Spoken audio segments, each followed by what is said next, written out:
warm welcome to the Rushcliffe Borough Council's Corporate Overview Group meeting. I'd like to remind everyone that the meeting is being live streamed on YouTube. The recording of the meeting will be available afterwards on the Council's YouTube channel.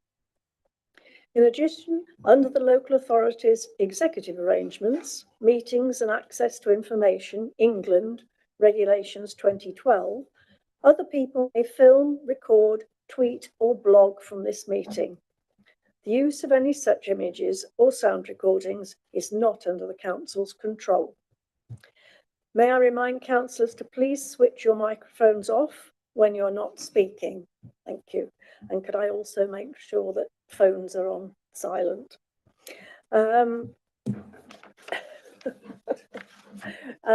Right, so we move to the start of the meeting. Do we have any apologies for absence? We have no apologies for absence. Thank you. Any declarations of interest? No. So we move to the minutes of the last meeting. I'm not proposing to go through them page by page, but I would ask, has anybody got anything they wish to raise with regard to the minutes? In that event, are we all in favour of the minutes? Thank you. Before I go further, there's something I just want to raise.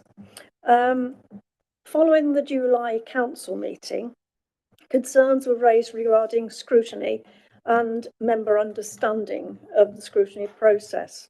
I want to assure people we are currently requesting follow-up training by East Midlands councils and also going to engage councillors in a workshop which may help with understanding of the scrutiny process and hopefully help with requests coming forward.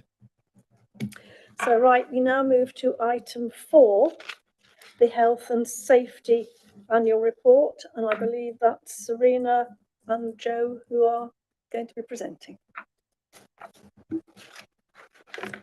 Thank you. So I'll start the report and then Serena's going to finish off. So the report that's been provided is the annual report on the health and safety performance over the 12 months from the 1st of April 2023 through to 31st of March 2024.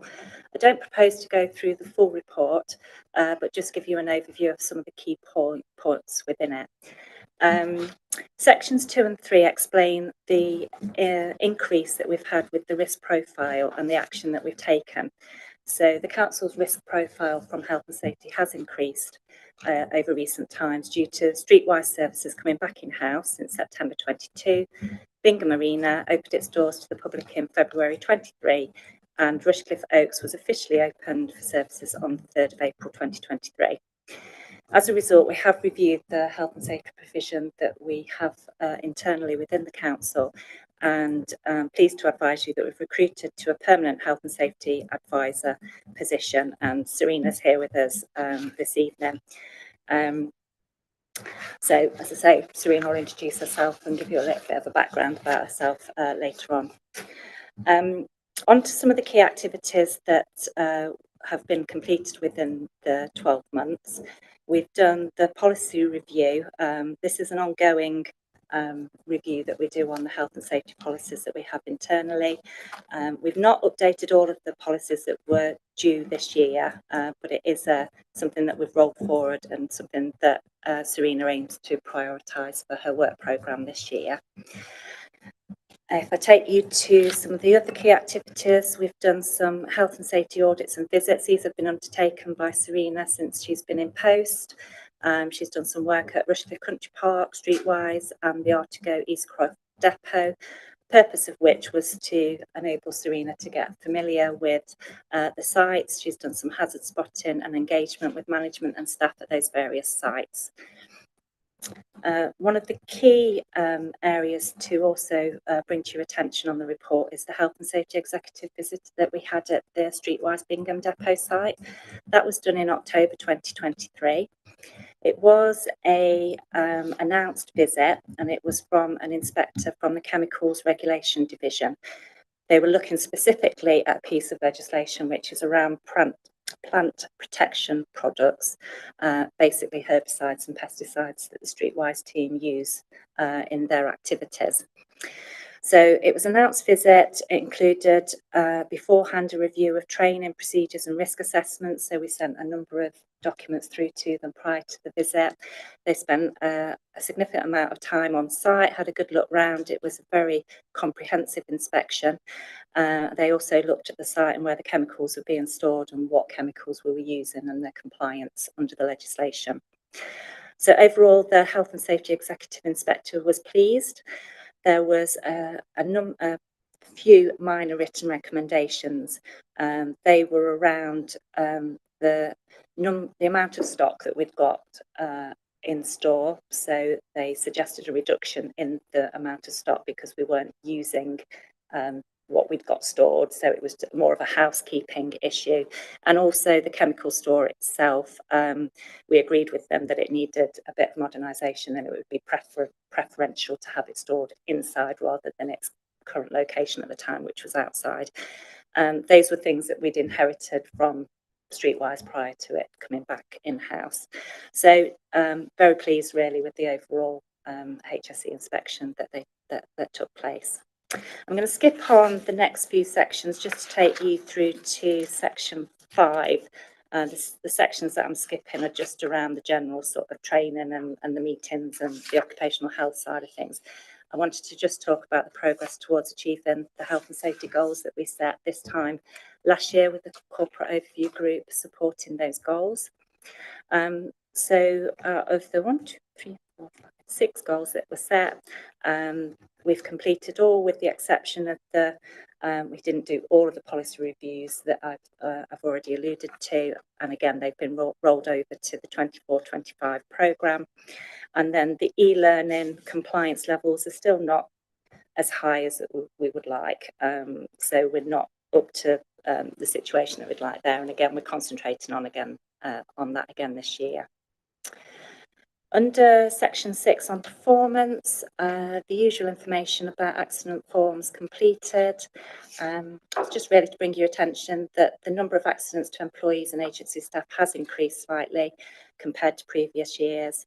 I think in particular, Serena's done some work down at the Streetwise team on accident notifications, and we do feel that they have increased due to the toolbox talks and the culture of reporting accidents down at Streetwise at the moment. So it's a positive thing, but it obviously has that impact on an increase in the accidents that are being recorded. Over to section 6.6, just on the number of employee days lost due to accidents. This has increased significantly, really, in comparison to the previous year's figures. So we had 161 days lost. It's ever so difficult with accidents and whether they have time off due to those accidents. So sometimes they can be really minor accidents, but they've twisted an ankle. They're in a manual workplace. There's no other work that we can give them, so they have time off because of that.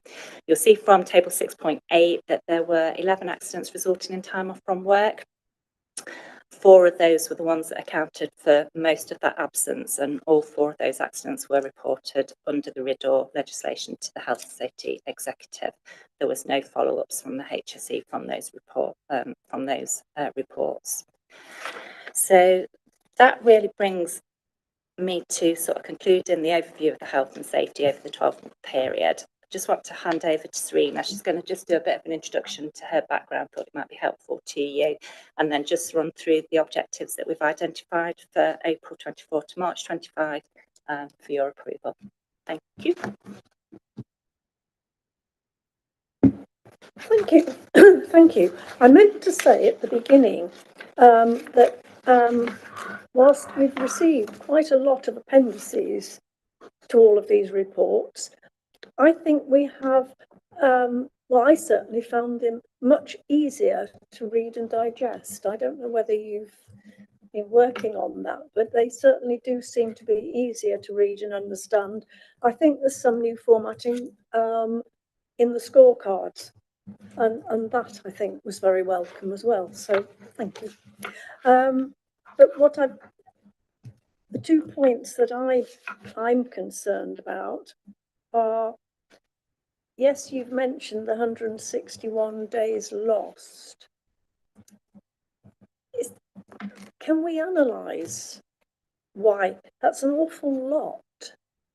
Is there anything that sticks out that, you think maybe, I don't know, had we got a group of careless employees or had something happened that made people slip, trip and fall? If I can just respond to that. So it is very difficult when we look at accident investigations. So we are looking obviously whether there's a fault from the council that's caused that. A majority of the accidents that we have with our manual staff tend to be not on our site, so they're out on the roads, they're on the pavements. It tends to be slips and trips. There might be a curb that they've sort of stumbled over. It's not very often on our sites and within our control. I think also we've noticed that sickness absence levels have increased generally, not necessarily related to accidents at work, and discussions with colleagues within the Nottinghamshire HR departments, we're talking about potentially our concerns around getting our employees back to work sooner, with the problems that people are experiencing with the NHS. So they're not getting referrals and physio and potentially the support that they need. So there's a few of our staff that are waiting for operations, and we feel, I haven't got any evidence to it, but we feel generally that that potentially is having an impact. We do try and work with definitely our staff within the office environment. It's a lot easier to give them different work. They can work from home, they can do reduced hours, but when it comes to a refuse collector, it's hard for us to give them reduced hours because we would need an agency staff to cover that anyway, so they may as well use the agency staff we can't use them just for a few hours of the day. So it is difficult, and something that we do keep a close eye on, and we do work really quickly with our occupational health department, and we do sometimes refer to physio ourselves as well. So we do look at that because it's probably more cost effective to pay for that than it is and get them back to work sooner than it is to wade through the process. Well, I think it is something, I think you have flagged up 1 or 2 possible reasons, and I think it's something we probably ought to keep an eye on, make sure this isn't a trend. The other one that I picked up on, was a bit concerned about, was 11 members of the public. That worried me slightly.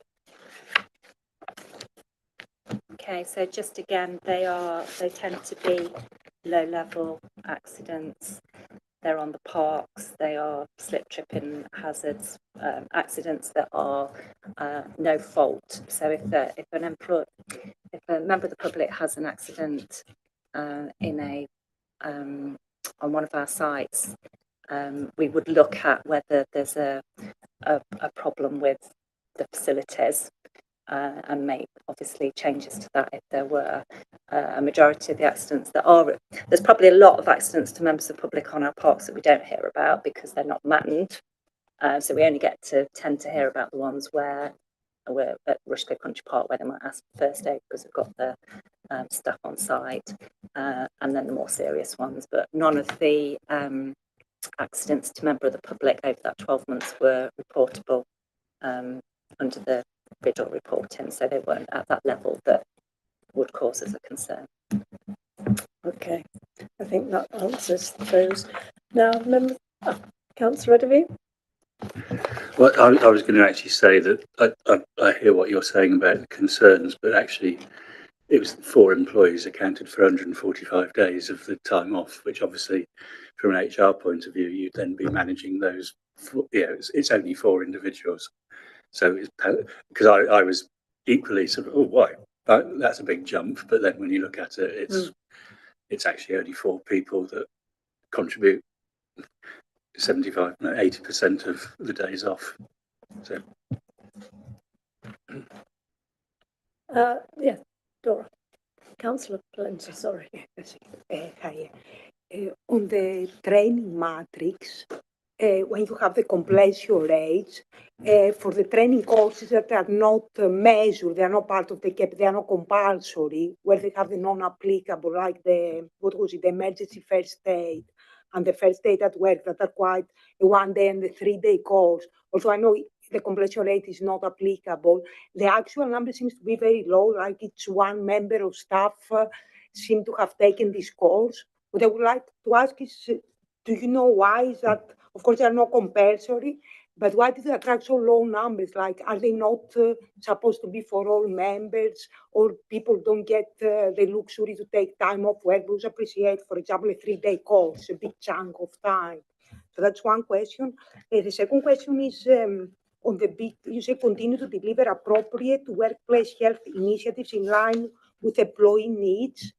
I have read, are equality impact assessments and like intersectionality taken into account in the health and safety policy? So, like the impact that health and safety and the workplace hazard may have a different sections of the employees, like women or people that don't have English as a first language. I haven't seen that. And the third question is, I've read the accidents. I understand absences due to mental health or stress. Are they recording in different matrices? Is it part of HR? That's all I want to ask. Thank you, Councillor Plenty. You want me to take that? I was going to say, I'm just going to step in, but so with respect to the details about the training that's been provided within the year, so the emergency first aid, for example, is one of the ones that you picked up on with 1 employee only attending that. That's what the training need was for the year, based on the fact that we've already got a significant number of people trained in emergency first aid across the organisation. So that doesn't tell you how many people we've got trained up, and the certification lasts for 3 years. So that will either be that somebody's certification's run out and we have renewed it, or we've got a new person into a role who would benefit from that training, and we've trained that one person.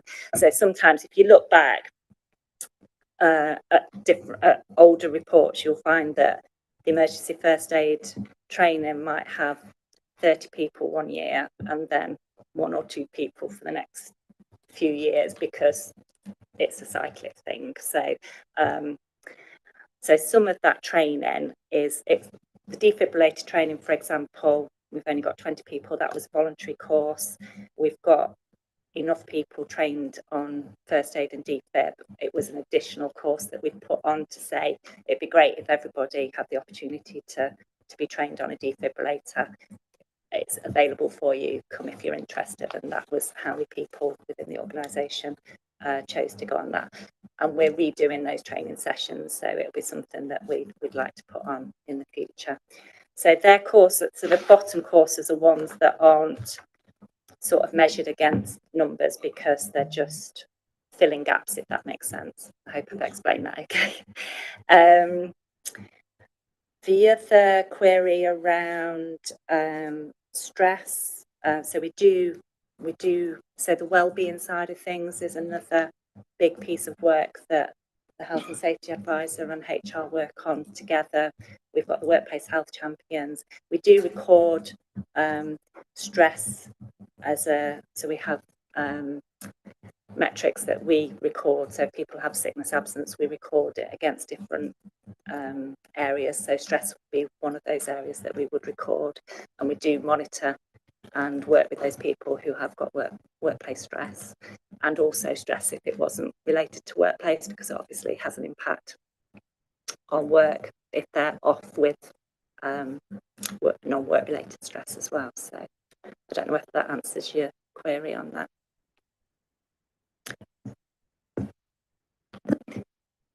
I believe that our new health and safety advisor is going to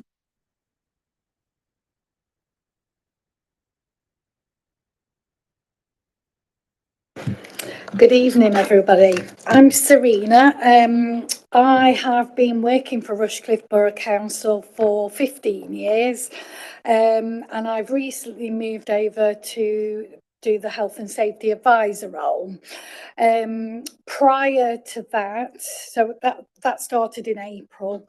Prior to that, I did 26 years in environmental health, which concentrated on food safety and health and safety enforcement. So I've now moved across to help ensure that Rushcliffe Borough Council is in the best place with regards to health and safety and compliance.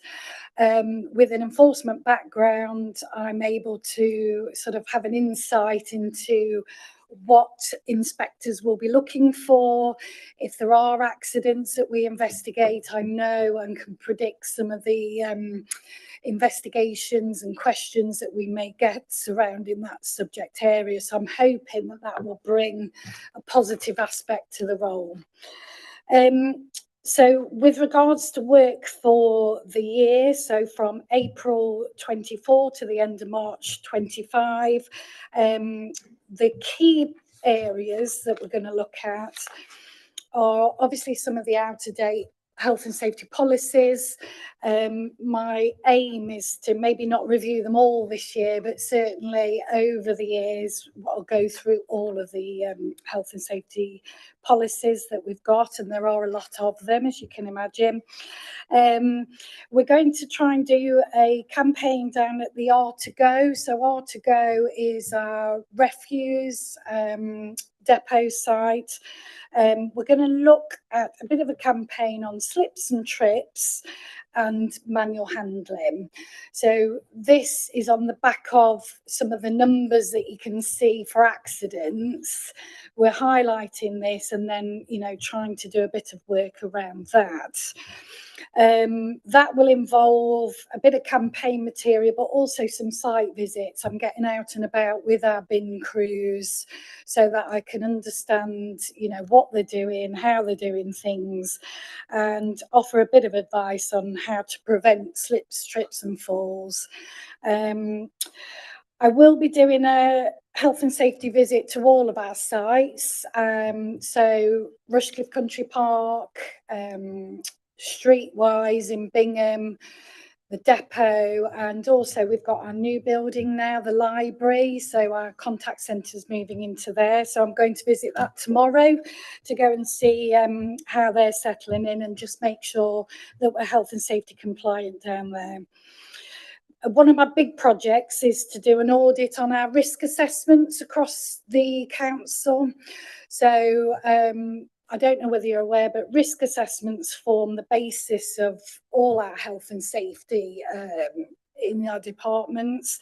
And it's looking at what can go wrong in departments and trying to ensure that we do as much as we can to ensure it doesn't go wrong, putting it very simply.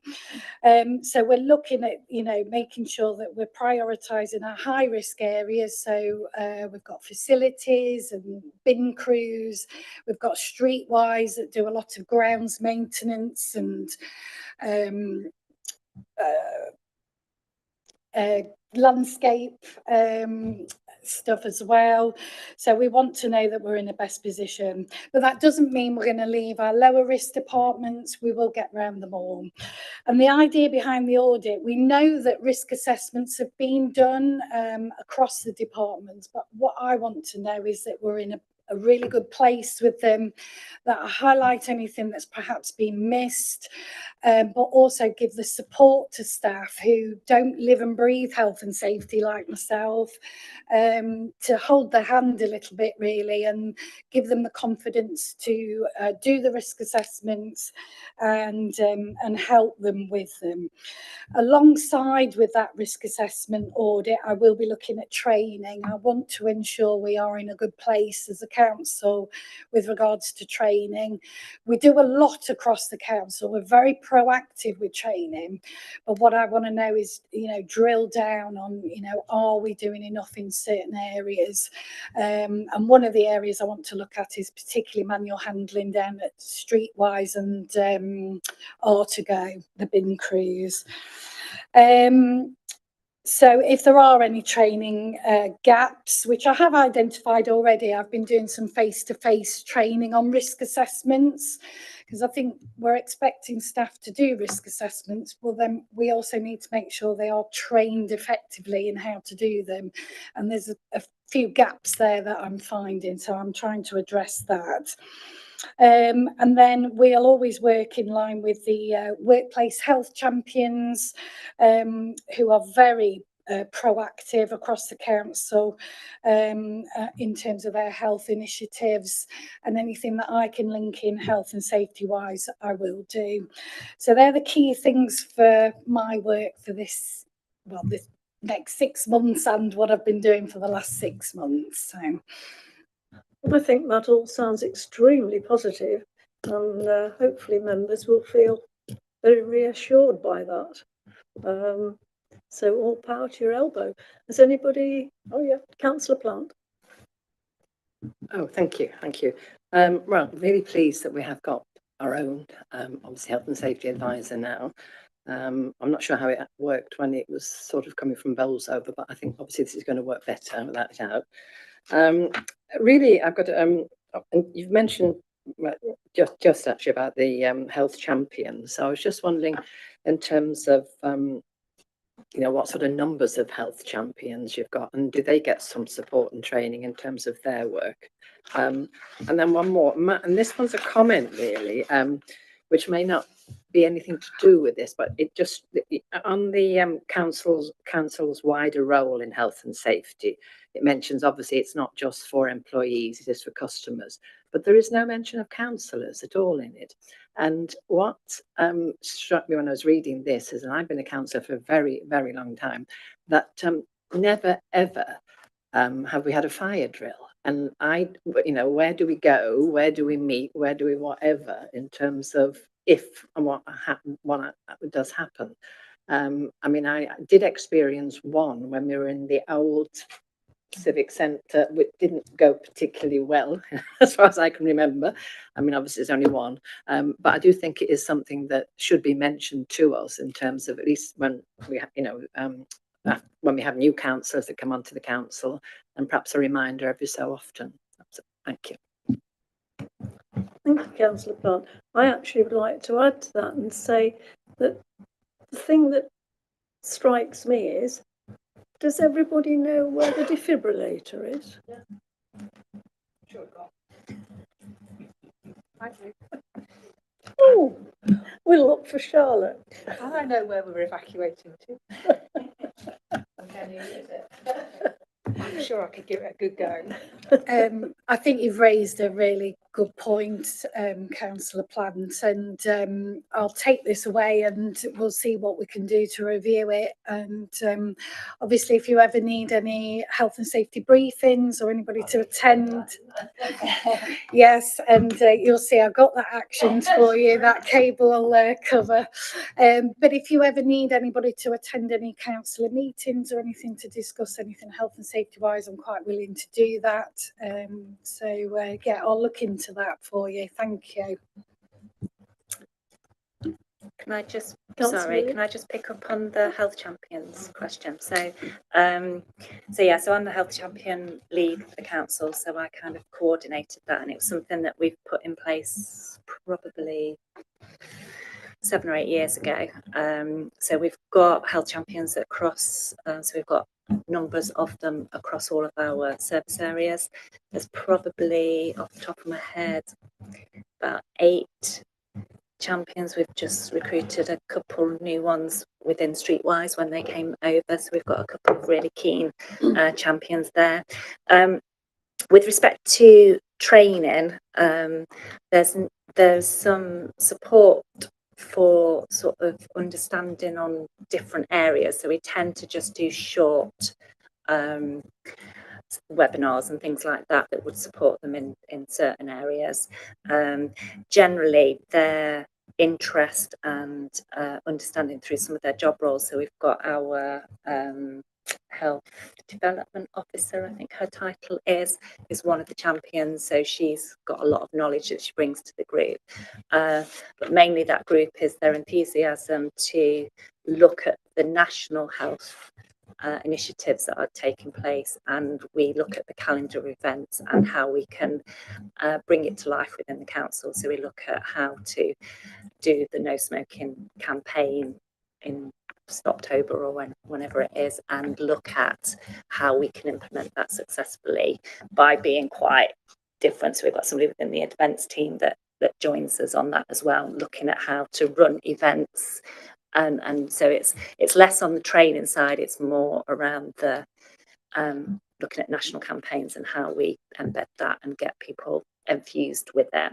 On the back of that, we do have mental health first aiders who are trained, and we had when we did the training, I think about 18 mental health first aiders. I think numbers have dwindled a little bit, but we are looking at sort of what refresher training we do with them, and it's not necessarily looking at just renewing the course, it would be looking at specifics.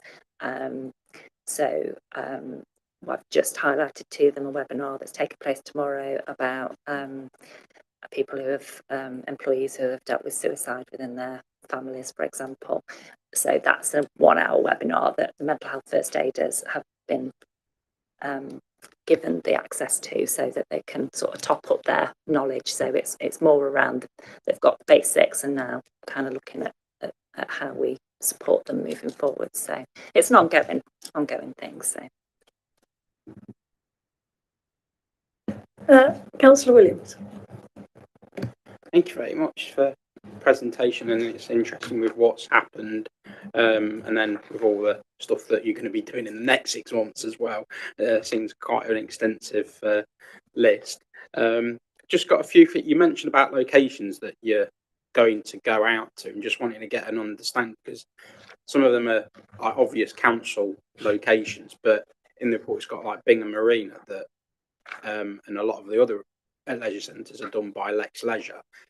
Is it something that you go in and then work with Lex, but then also where we've got kind of community facilities like Luxury Hall, where we've got a group there, is that somewhere else that you would kind of go into, because even though it's a council building, so it's just kind of where you'd look to and stop.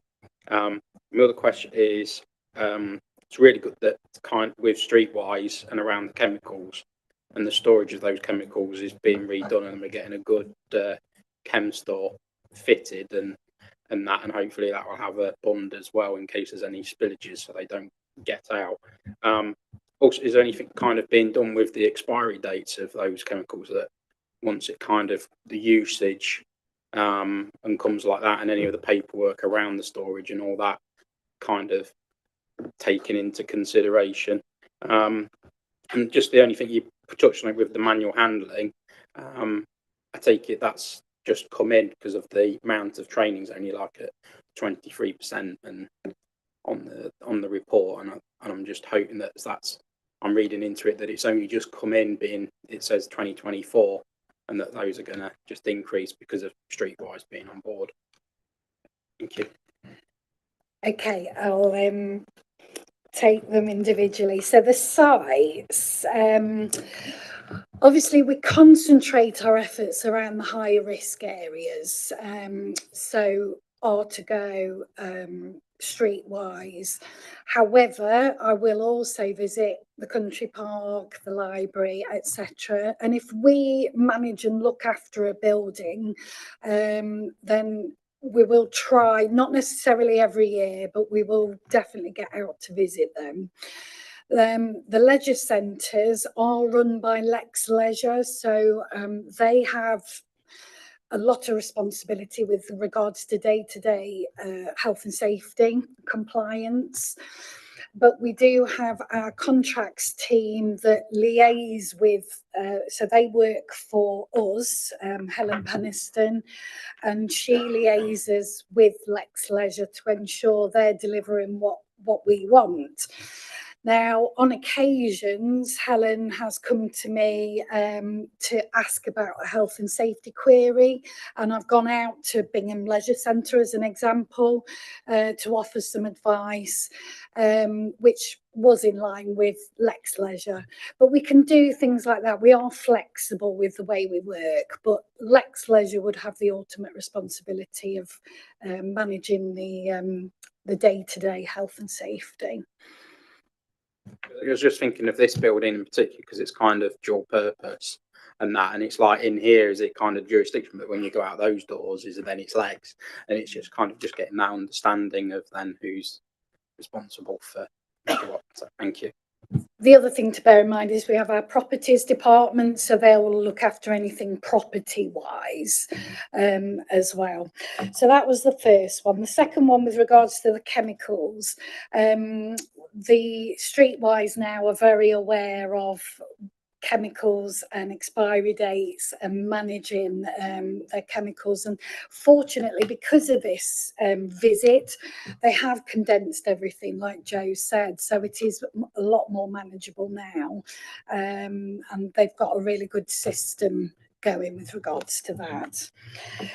With regards to manual handling training, we do have ongoing manual handling training. It's not a new thing. In terms of percentage wise, some of that could be that it's the online training that hasn't been done, and there'll be lower risk level staff, so it might be office staff, so it's not so much of a priority, although they will get it. The priority for manual handling is in our higher risk areas, so Streetwise and the bin crews at Eastcroft, and they get regular manual handling. They get practical manual handling. It's not sitting behind a computer. And we've also invested in what we call train the trainer. So we've invested in key people to deliver the manual handling training in-house with the crews and with the depot staff. So that's been working quite well. But what I want to do now in my audit is make sure, have we covered everybody we need to? Are there anybody missing? Because if so, that needs addressing. Okay, I think that's it. Is that all right? Thank you. Has anybody else any questions? Or in that event, can we refer to the recommendations?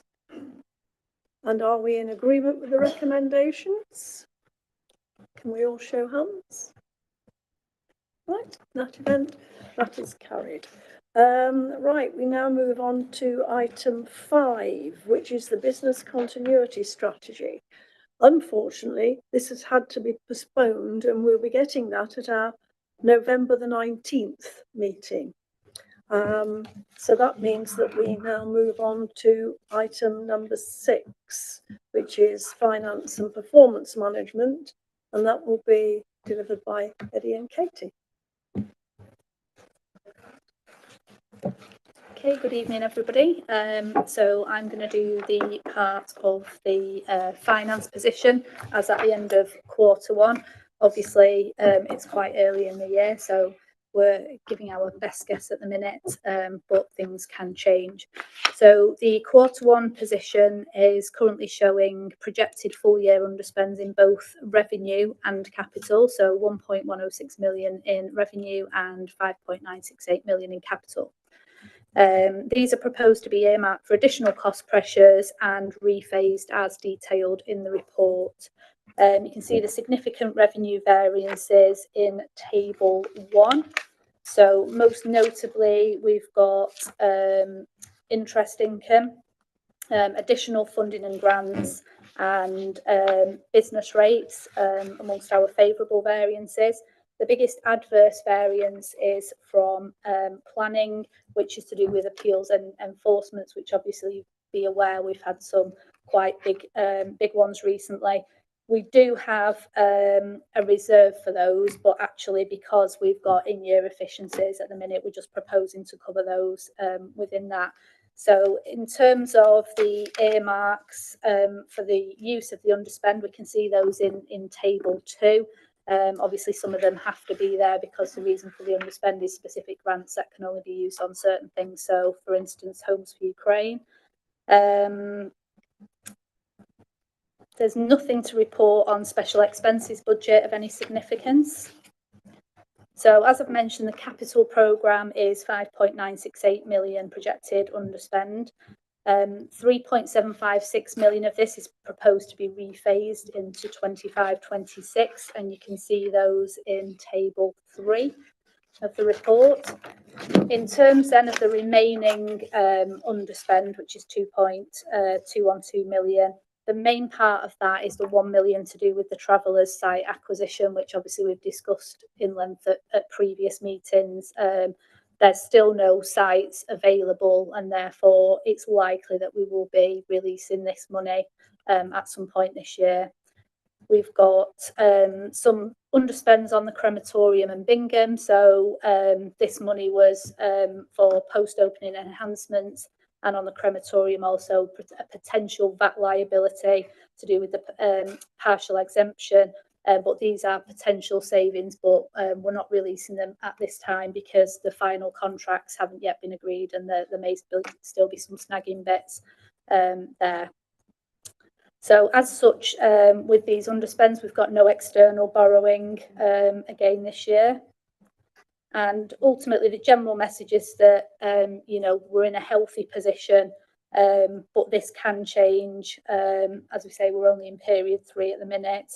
In terms of long term, the capital resources are diminishing. We've got big environmental objectives that need to be met, and we're always looking for opportunities to contribute to the transformation plan for future year pressures.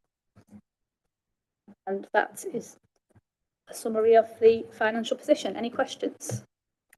Thank you. I think it reads well. And what I would say is the underspends and inefficiencies are good, given the fluctuations you've mentioned in inflation and any potential spending cuts. So I think we do sound as though we're in a healthy position. Councillor Plant, I think you indicated. Thank you, Chair. Yes, I mean, this is only Q1, obviously, so things are looking very good. I have a few questions and comments. I mean, on the table 1, much of the efficiencies are to do with staff positions which have not been filled. So one of my questions will be, will they be filled, or are they just going to be, we'll do without them? Moving on, I've got a question on table 2, the use of the projected underspend, and it's about the West Bridgford Town Centre regeneration. This is to be put in a new West Bridgford Town Centre reserve towards pedestrianisation of West Bridgford Town Centre. I'm not sure where we are with that. Is that a definite, or is that going to happen? More, sorry. Now, and this is one, I'm a bit parochial on this one. So now on table 3, and it's the rephasing, not rephrasing. I should be rephrasing. Rephasing. Now, I'm looking at the schemes that are in my ward, and it's Bridgford Park kiosk, Hound Lodge enhancements. I'll just use those 2 for a moment. They were rephased from the previous budget, and I think even the year before that. And I mean, this doesn't seem to, this is just bumping things. I can't understand why, if the money is there, the things are not happening. I mean, I could also say the same, it's not in my ward, the Ed Walton Community Facility. The houses are there, for goodness sake, there's many of them, and that's been put off again. The one on, I don't know about the, I'm assuming the Devonshire Railway Bridge, Devonshire Road Railway Bridge is obviously not unsafe. And then the support for the registered housing providers, again, there's a lot of money there, and it's been put off down the line. And, I just don't, there are obvious reasons why this happens, but I think just going back to the 2 things on my ward, then you don't, I know I don't want to go into detail, but these things are needed, and people are asking me, and I'm given one date, and then they're moved. I'm sorry, it's totally into the next financial year, and I can't give you any date then. I don't understand when the money is there, why this keeps happening. I think I've finished there. Okay. Oh no, sorry, there's one more. The transformation and efficiency plan, we seem to have achieved practically the target in 1 quarter. So does that mean we can stop now? And I thought it wouldn't be, no. And get something back. Thank you. Okay, hopefully I've got all those. I've written them down. So staff vacancies, there's the majority of these is where we've had changeover of staff. So quite a few of our key positions have swapped over. So what tends to happen is that we've got a period of time when one person has left and then another person has started, and therefore that creates, so it's not a full year vacancy, but it does create a saving. We have got a couple of posts that aren't filled, with no plans to fill those ones that are mentioned in here, and that's why we've got a saving for those ones. The second question was to do with the West Bridgford Town Centre regeneration. That is all of the details that I've got for that. I don't know if there's any more details around that, or whether it's just that's something that is on the radar, and therefore it's going to require a certain amount of money. So we're just looking at the minute for ways of, like, we've got this underspend, what might it be needed for? Question 3 was to do with the capital programmes, wasn't it? So I know you mentioned a few. I just marked some down there. There is a little bit more information in the Appendix D behind. I appreciate it's frustrating when these do keep moving on, and obviously our preference would be to get this work done, but I think it's different for each place. I know specifically to do with Hound Lodge, because you mentioned that one. I think we're still waiting for, I've lost it, I had it before. We're still waiting for a review on that, of the future of the facility. So whilst the asset review is in as yet to be completed, then obviously we wouldn't want to do any works until we know exactly what's going to happen with that. So I think the registered housing providers you mentioned as well, which obviously we've covered that in previous meetings. There isn't really any more information I can give you on that, other than it's a national problem where there's a shortage of land and a shortage of developers calling on this funding, because there's other funding that takes priority. So it is something that's continued to be working on, and it is discussed it's scrutinised at other groups. Was there any other ones on there that you mentioned? No, I mean, it's just that in terms of having a capital programme, it isn't really, that money is not going to be spent. It's going to be bumped into the next year. So we've lost out on the money that was supposed to, do you see what I'm getting at here? Yeah, I mean, ultimately the money isn't lost, and it's about doing the works at the right time. So if there's specific schemes that you want me to go back to property on and get more information, I can do for you. But other than what we've got in the report in terms of why the schemes are where they're at the minute, I can't really shed any more light on those. Well, to be fair, I just want them to happen, really. And I think, in terms of the Bridgeford Park kiosk, it's got planning permission. It's a minute amount of money. They do a good business there, but they basically want their own toilet, because at the moment they have to use the public toilets, which I don't think is appropriate or fair.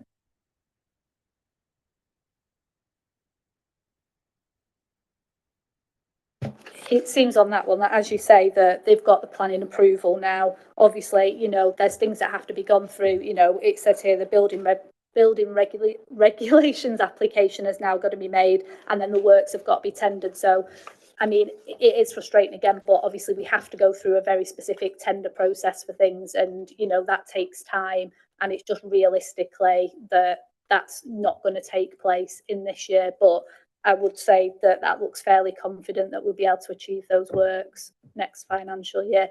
It could change, and if it does change, then obviously we can pull those monies back. I think what we're trying to do at the minute is just give what we think is a realistic position on these schemes, and what monies we're expecting to spend this year.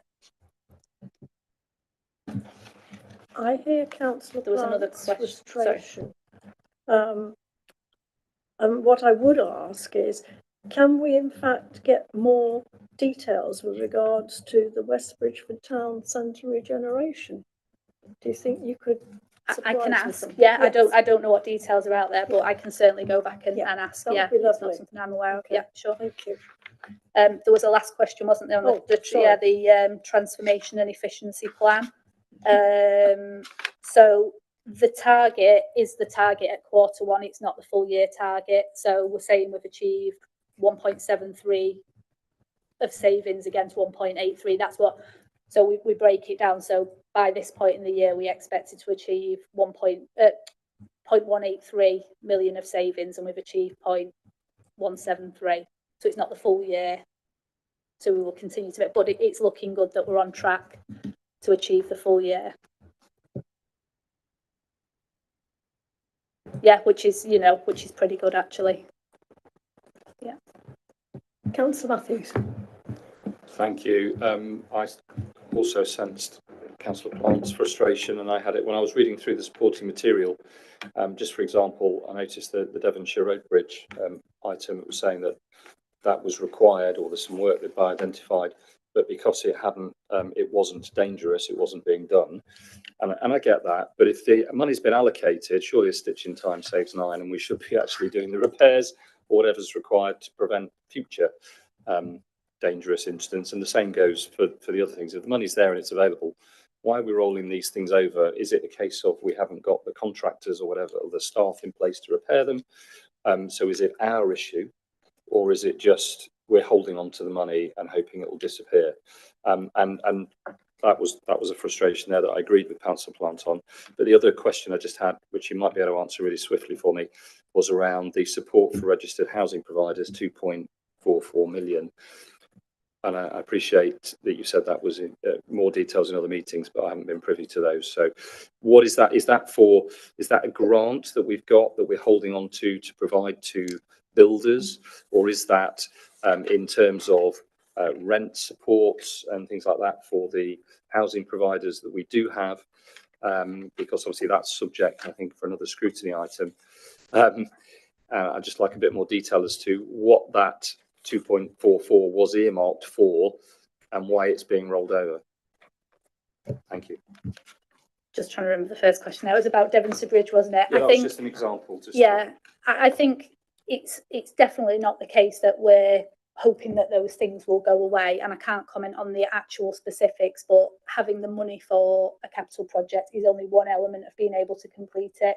So as you've mentioned, it could be for different reasons in terms of timing, people available to do the job, that kind of thing. So there is a level of prioritising that has to go on.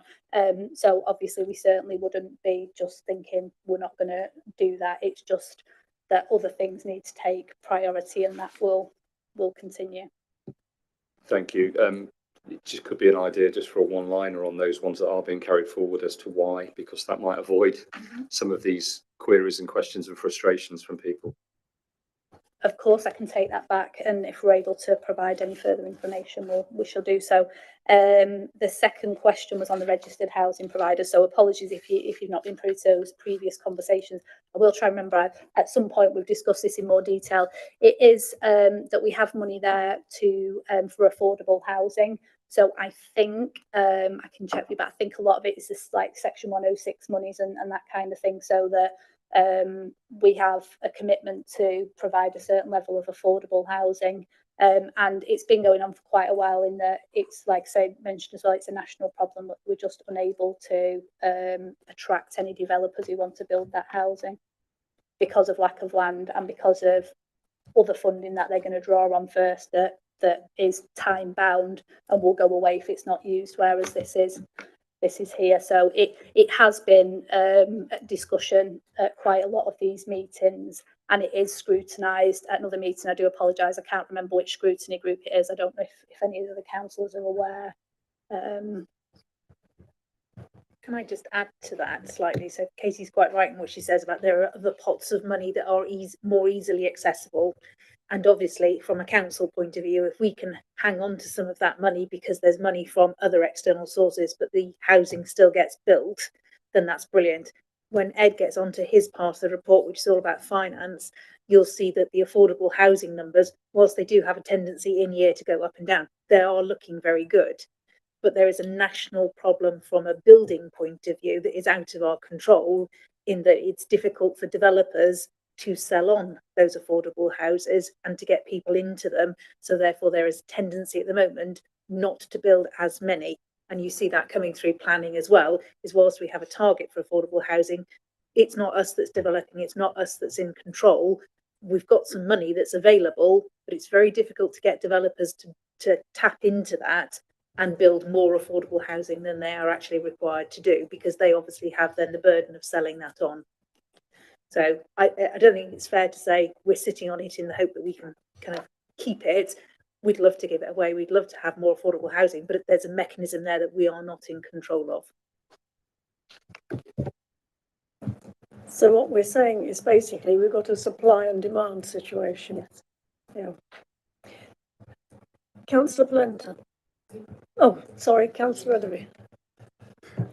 Yeah, I've got a list of questions.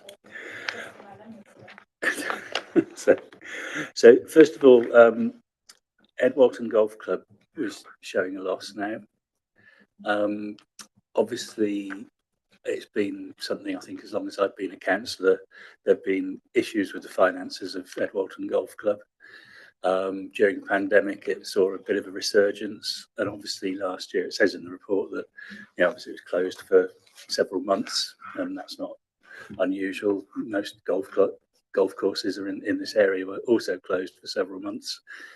So is there a fall off in golf usage again because people have lost interest after they regained their interest post pandemic, or is there a longer term problem? So that's one question. The report mentions streetwise income from external contracts. Obviously, having been bought in house, we're still out there looking for business from outside of our own requirement. Presumably there is a business plan for Streetwise, and can we see a bit more of it if you like? The thing with the traveller sites, so you're basically saying that the £1 million would potentially get released back in. Obviously that's there because we have a statutory duty to provide a permanent traveller's site. And yes, it's been very difficult to identify a piece of land that it could be used on.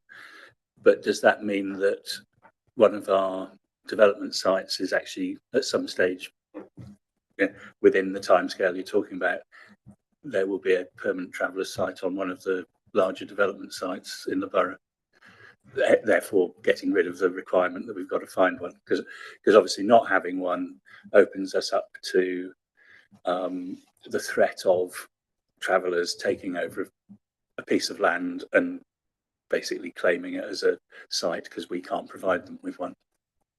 And finally, on the appeals and enforcements, obviously those of us who are on the planning committee are very aware of not being frivolous in our decisions and opening up to an appeal that we might lose and get costs awarded.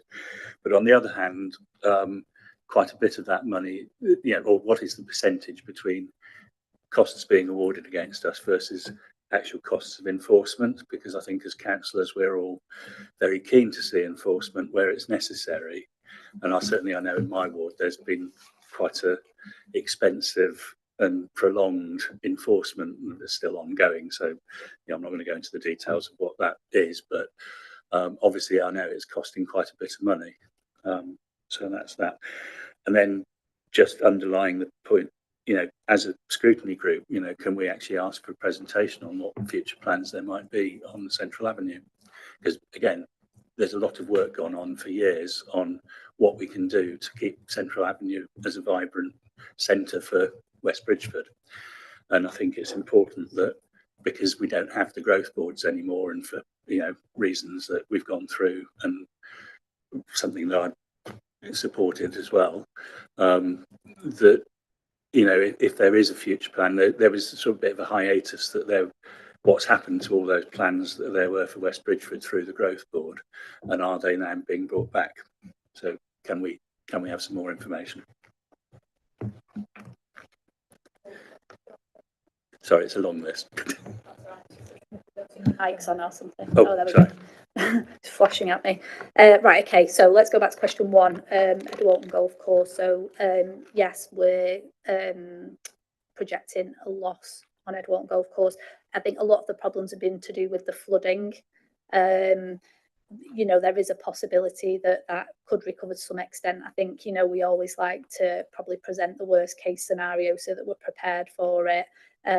So I don't have any specifics with me on numbers or anything like that, but if you would like to understand the trend in the usage, then I can certainly ask for that and provide that to you outside the meeting. Presumably it can be covered by the relevant scrutiny group anyway. They'd be looking at the golf course as sort of from their financial performance at some stage in the year, would it? Does it have to come to this group, or does it go to the communities group, for example? Unless you want to scrutinise Edwalton Golf Course, no, it doesn't come as a matter of course. It is covered in things like quarterly finance report to Cabinet and such like. So you might want to go away and think about that one. Okay. Second question was about Streetwise, wasn't it? So I think discussions that have been had on Streetwise previously was obviously we're still in quite a bit of an embedding period with that, and I think there was going to be a certain amount of time and we were going to come back with some more specifics on Streetwise after that, once we'd established what was the patterns and the futures there. I think just to add to that as well, I was going to mention shortly, just there is marketing in the pipeline. I think it's about getting the balance right. There's still that embedding period going on, even 2-year anniversary coming back in house, but there's more of a social media presence about what Streetwise are doing. There is that edge towards moving more into a marketing phase and getting out and doing more of the work. It's getting that balance right of all the good work that's been done already. Question 3 was around the Travellers site, wasn't it? So I did have that same question myself, so I did find out about that. So just to give a bit of a history on that, we have gone out to market testing twice and there was no interest on that. We instructed an agent and they had those discussions on our behalf, still no interest. So obviously, as you correctly identified, what does that mean? Because we've still got to provide those sites. So this will be accommodated in the sustainable urban extension sites allocated in the local plan.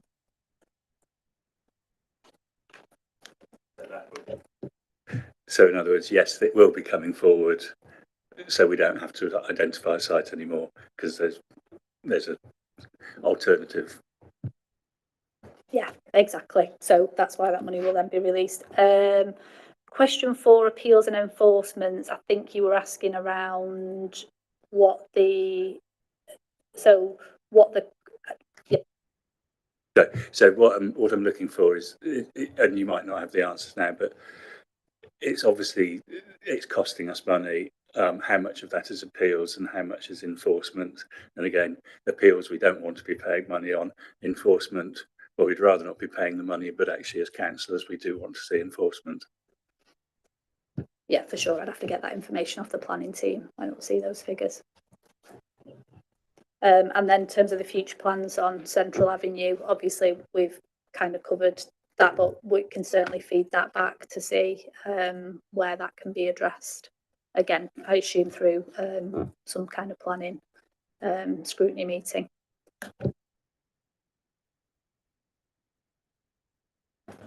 Right, thank you. I think Councillor Polenta was... Yeah, hi.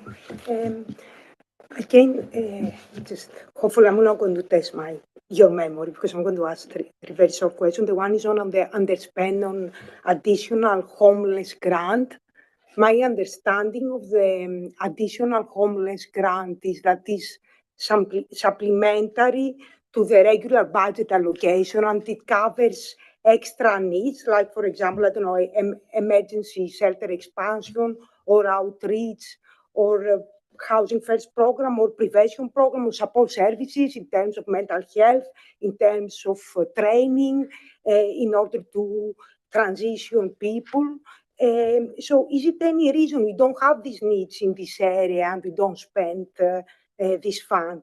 The second question is on the how it's called, Homes for Ukraine. Again, this fund seems that is going to be released. My understanding for the Homes for Ukraine funding for local government is it a per capita allocation to address needs of healthcare, education? So how were we allocated this fund based on per capita members, and this fund wasn't used? And the third one again is under use is I think it's called, let me see if I can say correct, discretionary disabled facility grants. I do not quite follow the reasoning, because you say because a mandatory DFG is under pressure and because of ambiguity on funding or allocation of funding, the discretionary disability funding grant has been suspended or for the time being. My understanding, I get the discretionary DFG is that it covers other needs or additional needs or emergency needs, and in a way to decompress the mandatory DFG. So I don't understand the reason why that has been frozen. So these are my questions. Thanks. Okay, no problem. So the homelessness additional grant, so we do get obviously the main grant. There's currently no draw on that money, which doesn't mean it's going to disappear. You know, when we have any homelessness monies, that will get put into reserves if it's not spent, and so you know, that's still available to be used. But that's additional monies, and we've not got any particular plans of how to spend that money at the moment. Homes for Ukraine, I think were you asking how that was decided, how much money we receive? Maybe I misconstrue what it is. My understanding is that Homes for Ukraine was a funding provided to local government per capita to address needs, additional needs in education, in healthcare, in areas of community provision. So I wonder if that fund is based on per capita, how that it hasn't been used. Okay, yeah. So in terms of the Homes for Ukraine monies, I think this is to do with sort of when people were placed within households, and then it's that they're onward moving. So the thing is we don't really know when those monies will be needed. So what we're saying is it's an underspend that's projected at the minute, but it's also in table 2 as would be moved into reserve. So that money will be there as and when it's required, but there's currently no claims on that money at the moment. So again, that money's not going away. It will be there as and when it's needed, but it's difficult to predict what the demand on that might be. And then your last question was on the disabled facilities grants, wasn't it? So I think my understanding of that is obviously the disabled facilities grants are there to make amendments to people's homes, to make it able for them to live at home with disabilities. I think the discretionary and mandatory things was the discretionary was Rushcliffe topping up the requirement for that. So it's not a different like criteria for qualification. That we do have a lot of demand on DFG funding, but and it is fully committed, but the actual delivery of those can take a little bit of time. So there will always be an element of carry forwards and slippage on DFG because of timing issues. So obviously people apply for the money, but then there's got to be the assessment and the works, and then the agreement of those works, and then the actual completion of those works. So we are always going to get a certain amount of slippage on DFGs, but we are committing that money to people, and it's just the process that takes time.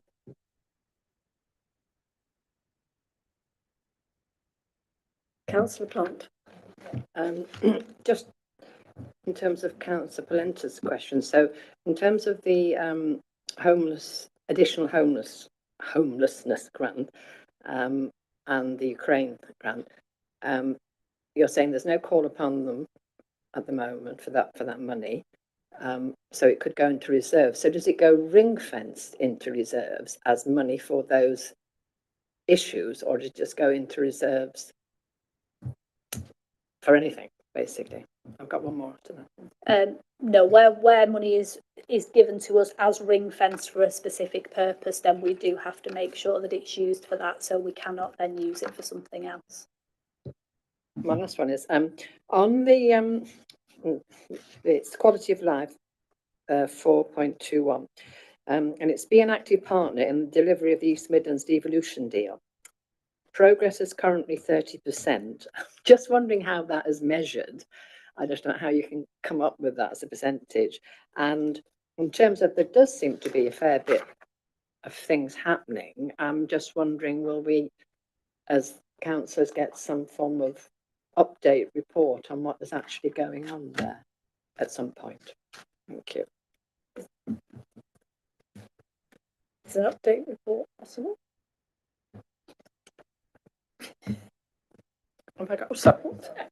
I'm certain that it is a possibility. It's just a case of when the right time would be. So things are still emerging organically, but I can certainly raise it with Kath and see if she's prepared to either bring a report forward to full council so that everybody is aware, or perhaps even a briefing session sometime in the new year, I would say, would probably be about the right kind of time. How do you judge that the 30%? As with some of these things, it's about having a perception of what we intend or want to achieve in a certain period of time, in this case a year, and being able to say, yes, we think we're about 30% of the way there. There isn't an exact science with some things. Some of the tasks, there's a very clear project plan. You can look at the milestones and say, yes, we have delivered 30% of it because we are able to tick off these particular things. Sometimes the tasks that are a bit more nebulous, they're a bit more fuzzy around the edges, and it's about an intention more than holding us to account over how many letters we've sent or meetings we've attended and such like. The idea is to give you a gauge of where we are in terms of progress against those objectives.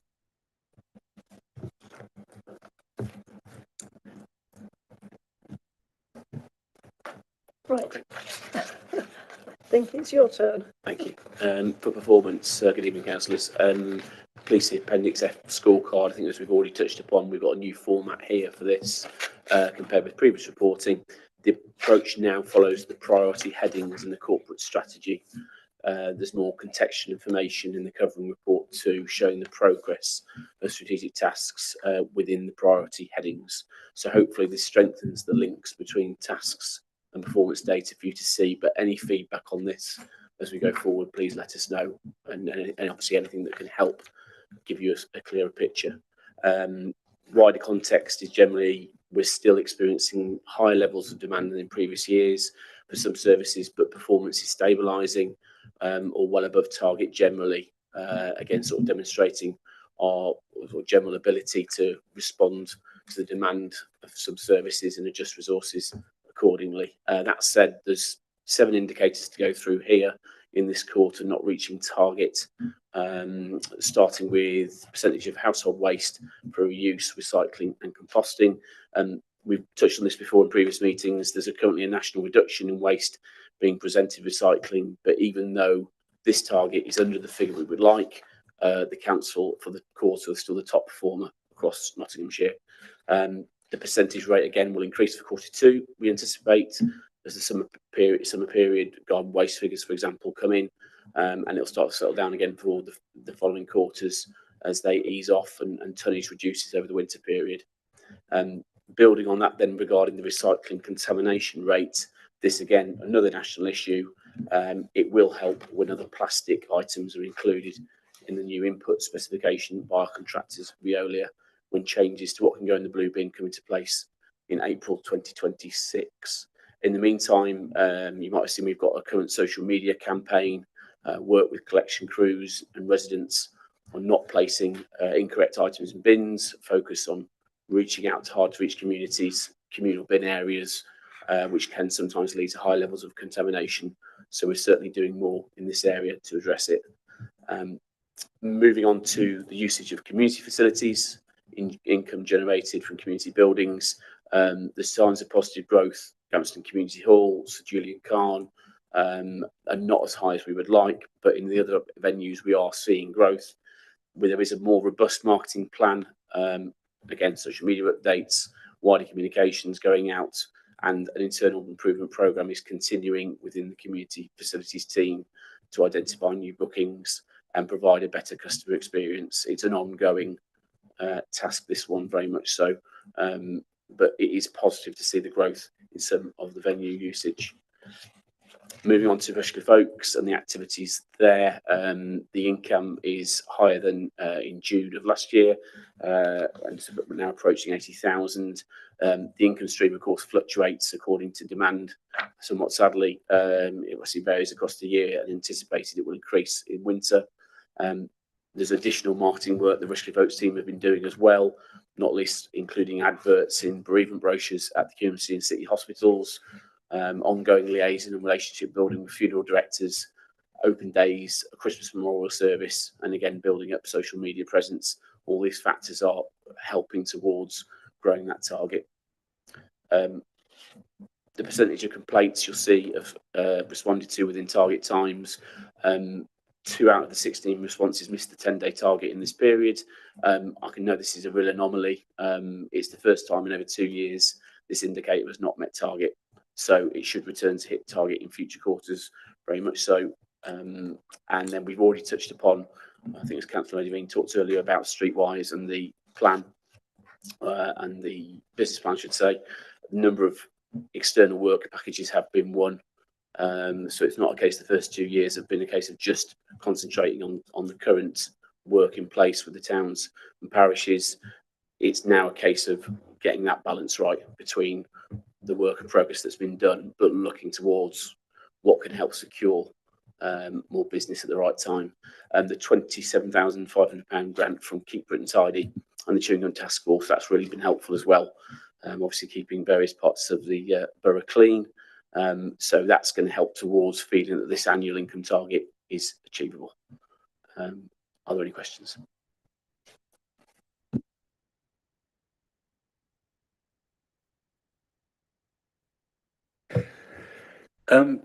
When you talk about recycling contamination, I've noticed and sort of the number of magazines that come wrapped in potato starch plastics these days. But the big problem with that is that if you put that in recycling, it contaminates it. And one of the reasons that, say, someone like Pret a Manger 5 or 6 years ago didn't go for compostable packaging is because they said, well, there's no way of recycling it. All you're going to do is contaminate recycling. It is a big problem because basically people don't like putting what they perceive as plastic in their green bin. If you put it in your home compost heap, it never decays because it will only decay if it's given a helping start with an industrial composter. So that must be an increasing source of contamination, because and actually it's very bad for, you get enormous amounts of plastic being rejected because of that contamination. So it is something that obviously I'd like to see some work done on to try and educate people. I think the Environment Act, obviously, that we're trying to build on now, is to talk about the sort of nationalisation of what you can put in your blue bin or whatever colour bin you have around the country. That will really help and be a starting point. And I think then the hope is that you talk about more specific items. It will become regular of what you can put in that bin, and that hopefully over time, producers, suppliers can work with, agree with central government and others as to what can be put in that blue bin. It's, we see it in terms of every time that we do an update, for example, on our channels around recycling, there's a lot of frustration. We understand about not being able to recycle certain elements. The difference is lots of majority of residents are happy and understand at this time that they don't put it in the blue bin, so there is less contamination than there might be, but it doesn't take away the frustration, I appreciate. So it's a real, that and many other items are ones to address in future years. Very interesting point, that, because whenever I receive one, I think to myself, oh, this is good. But of course, no, it's not good. It should be good, but Well, yes, exactly, it should be, but it actually has a negative effect. Yes, that's something we really need to look at. Yeah. Councillor Williams. Just going on with the educating that around recycling and kind of with the campaigns is that when I've seen the latest one of what you can't put, and I think it was around electrical items and that, it was just a picture and then it was text of what it was all about. How are we going with, or have been looking at different ways of interacting, like on stories on Facebook and Instagram, but also different channels that have become popular like Snapchat and TikTok, to kind of do a video that explains what can and can't and kind of that, because of course a lot of people nowadays aren't just going to look at text and then read it, but if there's like a video that kind of grabs their attention, they might then take a bit of note and around that. And I know it's something in that we've had communities around the communication strategy. So it's just, I know it's a different report and all that, but it's just kind of looking at maybe that's the way to try and explain it, because I just think sometimes nowadays people aren't always interacting with text, it's more videos. The other one I was just also is that it is good to have reported for the first quarter that the community facilities usage and incomes increased. And I know we've had that recently at communities, and it's good to see that this first quarter that they're performing better than the targets, and hopefully that will continue, and all the investment with making those popular in the campaigns to get the usage, get those drawn up with the two places in Campston Community Hall and the Sir Julian Khan Pavilion as well. Thank you. Just to talk about the recycling updates we've done of late, I don't know if it's prominent enough. If I apologise if you've missed it, it's obviously not prominent enough. But there is a big X next to the picture of the item you shouldn't put in the bin, and you're absolutely right. It's ever more so we find that people digest information on a social media channel or elsewhere, in well under a second, and it's trying to reach out and get that message across without any text that's needed. So we're very much still in that era of trying to get that across. But if that was your feedback on us, we'll have a look at that again, because that obviously isn't the intention. Before we did similar updates, we haven't had that feedback in terms of we think it's clear. And the whole point actually is it's starting a debate about items such as Councillor Reid's raised about other things and where they're going. So it's definitely there around education and trying to get that out there. But I take the point, if it's something that we can improve on, that's fine. It grabbed my attention and I read it and that, but I'm just trying to think of the next stage to get that message across, that some people will see the picture and then it's text that they've then got to look at. It's just, if people are often going through Instagram stories and they're going through all the things that they have, and then Rushcliffe Borough Council come up and it goes, and there's a video that says you can't put this in, and there's like a quick video that just shows that and explains with a little text, then that might also just enhance with getting those messages across, and just trying to think of different avenues that maybe, and how people interact with social media nowadays as it's changed. We've got a new communications and engagement strategy from next year onwards. A part of that is a key thing about developing social media content exactly in that manner. We're trying it with other things. The difference we're finding is, and you mentioned Snapchat earlier, that we haven't, some channels we decided not to go with and develop because some of our key demographics aren't on them, or they've either peaked as a channel and they're not coming back, so it's not worth really developing the time. But for example, the majority of our residents engage if they are on a social media channel with us on Facebook, Instagram or X. So it's all about developing content on that line. That said, for example, we would be looking potentially at something like a TikTok channel going forward. Again, there's reasons why we haven't developed that. Some of our key demographics aren't on that channel. So again, that will be something that we discuss at a later date at another scrutiny item for another group. Thank you, everyone. Then, were you indicating to speak again? One thing that if somebody could explain to me, I'm looking at the average NOx levels for air quality management areas in the borough, and I don't really know what we're measuring here, and I don't know whether we're going up, down, or what's changing. What is 23? I can fill you in on that one. So NOx is nitrous oxide. It's basically road emissions. And I think from memory, we have two areas in the borough. One is Trent Bridge, and I think one is Nottingham Night. And as far as I'm aware, we are going down. Our emissions in both of those areas are below where they need to be. And I believe there is some discussion going on about removing those target areas.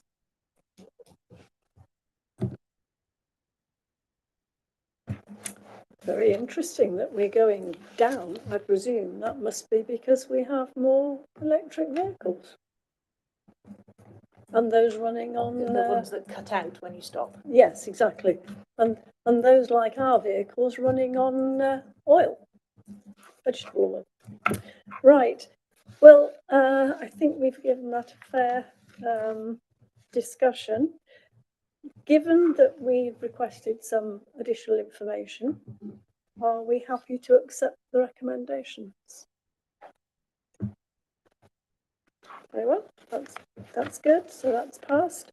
And we now move on then to item number 7, which is the feedback from the scrutiny group chairman.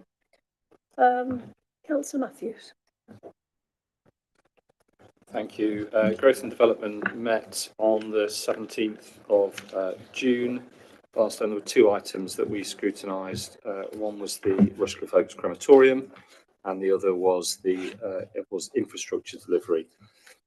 In regards to the crematorium, I think the majority of the scrutiny group were pleased with the reports that came in front of us and the explanations that were given. There was a positive surplus and the potential for considerable amount of growth still for the remainder of the year. There were some questions, further questions that were raised in regards to some more extra detail on the financing, which we were promised will be forthcoming, some extra financial data, just around some questions some of the group had. But otherwise, we were really encouraged by the development and the growth there that they've had this year. And then the infrastructure delivery item was around SIL and 106 monies, which was very detailed in terms of how that was arrived at. However, a number of the group had some issues around, or there was certainly a lot of questions over when schemes are varied and how community groups, parish councils, etc., felt uninformed and powerless in terms of those variations. So there was quite a good conversation around additional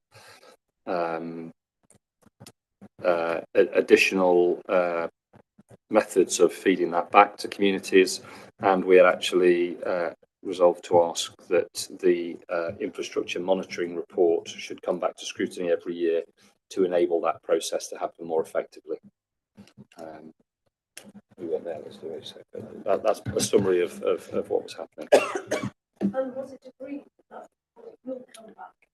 Yes, that was a recommendation from the scrutiny group. Good. Councillor Edley. We haven't had a meeting since our last meeting here, so our next meeting's at the end of this month. And obviously we updated, well, Councillor Polenta updated you last time because I was absent from that meeting due to a family commitment. Councillor Williams.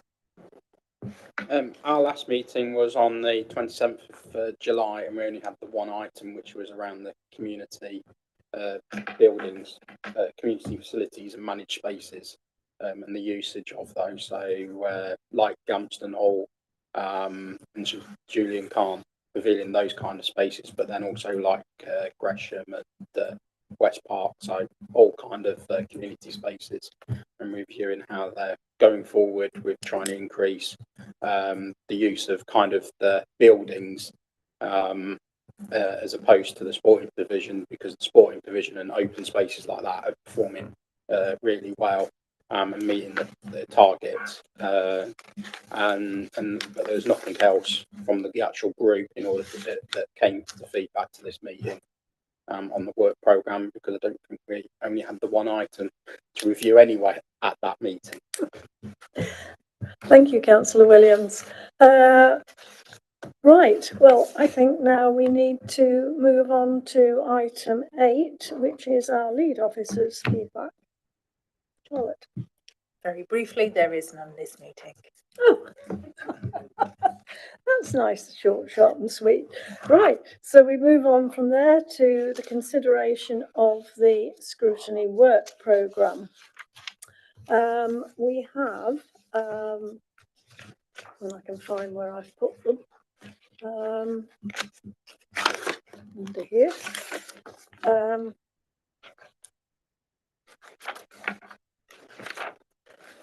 We have requests for scrutiny. The first one being the health of our town and village centres, which has been brought by Councillor Gareth Williams. Is there anything you would like to add to the request? No, there isn't, because everything's in that scrutiny item, and I've worked with officers around the production of that item as well. Does anybody have any questions? Oh, Councillor Edderby. Just given that we had this discussion about West Bridgeford, obviously Exactly. that's presumably that can be included in that screen. I should have thought earlier actually that was there. That was it. Those were exactly my thoughts as well. I thought, oh, this is coming up. This is very topical. And I think yes, I do think we need to look at way forward for towns and villages, because, yes, if we're not careful, they are going to die. And transport to these towns and villages, we're going to be more reliant on cars, which is what we don't want. So, I don't know, can I have a vote as to whether this should go forward? Yep. Yeah. So that will go, will that go to growth and development, or? I think it's one of those ones that could go either way. So why don't we have a look at the work programme when we get to Appendix 3? Yeah. Okay, right. The next request is the Housing Association Customer Services and Maintenance, which is a group request from councillors Parek, Matthews, Brown, Upton and Williams. So once again, I call on Councillor Williams. Is there anything you wish to add? No, there isn't. I think it's all explained in the actual scrutiny item of what us as groups of councillors are aiming to ascertain from the item. I have to say, I'm fully in agreement with this being scrutinised. I have been banging on about it, if I can put it that way, since I first became a councillor. So I'm talking about 14, 15 years ago. So I think it's high time we scrutinised it. Just to jump in, Yep. Can I just manage some expectations here? So from an officer point of view, we looked at this and went, I'm not entirely sure what you're going to get out of this piece of scrutiny. So if I say that we think that there are in excess of almost 30 registered housing providers operational in the borough, Are you going to scrutinise all of them? Or would you like us to organise for perhaps the main one to come along? Or are you going to do some pre-work to identify from your colleagues where the main problems are? So there's a question there about the scope of this particular piece of scrutiny and how you want officers to address it. I'd also like to point out that that would have been something that, had this come through to officers and been discussed with officers in advance, that maybe we could have bottomed before we got to this point. I think the other point is what are we hoping to get out of this piece of scrutiny? So from an officer point of view, if residents are raising concerns with you and you are then reporting them through in the first instance to the registered housing provider to which that resident is resident with, for want of a better phrase, if you feel you're not getting anywhere, then what's been communicated to councillors is the next step in that process is to contact Donna Dwyer or Dave Banks with the particulars, and we will take that up with the registered housing provider. It's difficult to know, because of the scale of what we're dealing with, what you're actually going to achieve through scrutiny, other than raising the profile potentially of the concerns that residents are bringing you. But I think that there's some legwork, I love the term legwork, there's legwork for you as councillors to do to bring forward those examples, because relying on officers isn't going to work in this particular instance. So it's not our service. It's not something we provide. We could make a link and potentially get a registered housing provider to come along and tell us about their process, but it will be one example out of about 30. Do you want to respond, Councillor Williams? Yeah, I think it stemmed from a collection of all councillors talking to each other and having similar experiences with housing providers, and how we interact as councillors with all the different ones, because there is so many different ones. They all have their own ways and means of us as councillors contacting them. One has an email address that we email, it takes 10 days to get back to us, and others just have a phone number or a website to go and log. And it's just kind of getting, as councillors, we often feel that the residents, when they're getting difficulty, they don't know where to turn, because all they go is to their provider. They come to us for answers. We're then looking to go out and try and get a more speedy answer from the housing provider, but we're kind of looking at being under the same kind of control and stipulation as the resident is on getting a response. So it's just kind of going on how we can kind of get to those resolutions and work as councillors with addressing some of those, because from my personal experience, when I've emailed a housing provider on behalf of the resident, I've had an email going, yeah, thank you for the email, we'll respond in 10 days. It takes 10 days, you get a response, you email back, and then you get another 10 days for another. So that's just one. So it's kind of looking at how this whole interaction with us as councillors and council, and then with the individual house providers, of how we're then interacting. And I know it's like, and I think it is maybe something that is further discussion between us as the group of councillors, and maybe with officers, as actual specifics of what we're wanting to be scrutinised. But maybe that's kind of the way, because I had that with the previous matrix, where an officer got in touch. So I'm quite surprised that an officer then hasn't got in touch with all of us then about it, in order to actually see where can we actually go with this. But it is kind of getting, as I say, and I can't reiterate enough, where councillors are just getting a little bit frustrated with some occasions, and also I've had locally as well with housing providers, not just from residents, but also from another local authority. We try and interact with them, and it's had kind of service and that, and it's just how do we. I understand what I was going to say. Oh, Councillor Matthews. Thank you. Just to to sort of expand on what Councillor Williams has already said there, from my perspective, the reason I put my name to this is because I would like to see, maybe we should have Donna and Dave come along to be scrutinised, because what I wanted, we get residents approaching us with issues with the housing provider. We get an application or an email saying they'll be in touch, and even if they do get in touch, and I've had examples in the brief time I've been on the council whereby they don't get back in touch, or where they do get back in touch, they just go, yeah, we're not doing it. How the interaction between the residents expect us as the council to have some power leeway with the housing providers, and yet we appear to not be able to do anything. So it's really to understand, from my perspective, to understand how we as an authority link in with those providers, what our responsibilities are, whether we do have any power, sway, influence with them, and what we can do if they're not complying. Have we got any regulatory ways of making them repair things, for example? How do we go about doing that as a councillor and as councillors?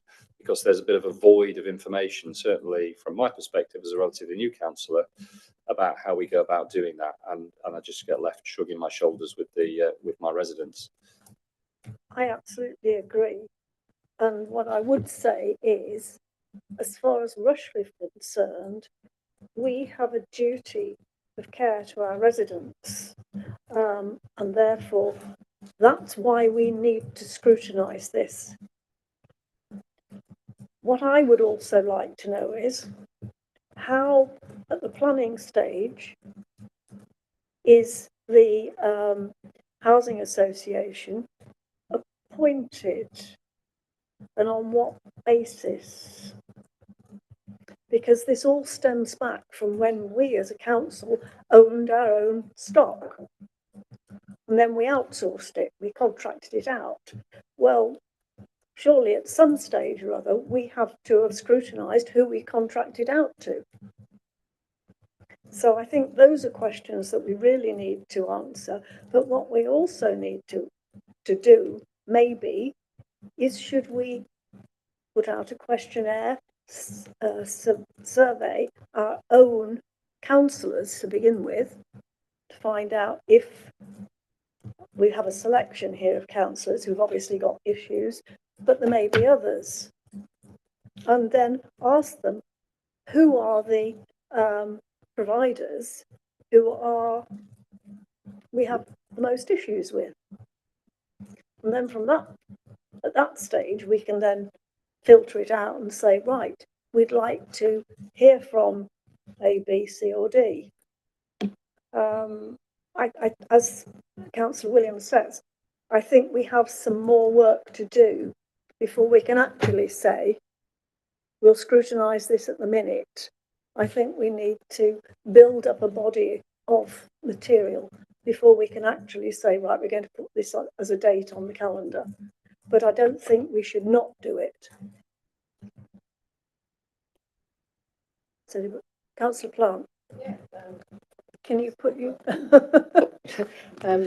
fully support what you've just said, and certainly in terms of the duty of care. I mean, yes, there's 30 registered housing providers, whatever, but some of them must be pretty small in terms of the numbers they've got. And you'll know, Charlotte, and I'm sure you do, Tina, prior to the change in the scrutiny process, certainly when we used to have Metropolitan, who's now huge, got far too big, and Waterloo, which is now Platform or whatever, they used to come regularly to be scrutinised, and you did feel you had some connection at that point. I mean, because we've outsourced it, we can't possibly just say that's it, we've washed our hands, nothing to do with us. Gov. So it is trying to find some input in. I mean, and I fully understand what you say, Charlotte, in terms of what are you hoping to get out of this. we would be hoping to get at least a little bit more influence than we seem to have at the moment, I think. And I think, if I'm right in saying, one of the cabinet members used to attend some of the meetings of those groups. I remember Councillor Mason going to Metropolitan. So I think we've lost some touch and we need to re-establish it. So what I'm going to suggest is that we go back to, I guess it's Dave Banks, and say, how can we put this together as a scrutiny item? But we need obviously more information, and a lot of that information may well come from councillors and indeed the residents. Councillor Way. I agree with everything you've just said, and I think the idea of getting some information to then be able to go to scrutiny is good. But can we not start with the bit that's in the first item and possibly the one that's 1, 2, 3, so further down, so that we do have a list of who these people are, how they're contacted, what their contact details, and keep them updated. And I thought the thing about which wards and parishes they're in is very useful, because I'm only aware of one in the ward where I live, and that's probably not true at all. And experiences from myself and other colleagues are that we do get swept aside, as you're saying, and it's almost like we just get fobbed off. And I think if the residents come to us with a problem, it's incumbent on us to try and help them with it. And if we are ignored and we don't have the proper contact details, we don't stand a chance of helping them. And as you say, have a duty of care to these people. So are you suggesting that we, for want of an expression, cherry pick from the scrutiny request that we have and bring it forward in that format, and then have a second scrutiny afterwards, which is... Sorry, just to jump in, I don't mean to be interrupting and being rude.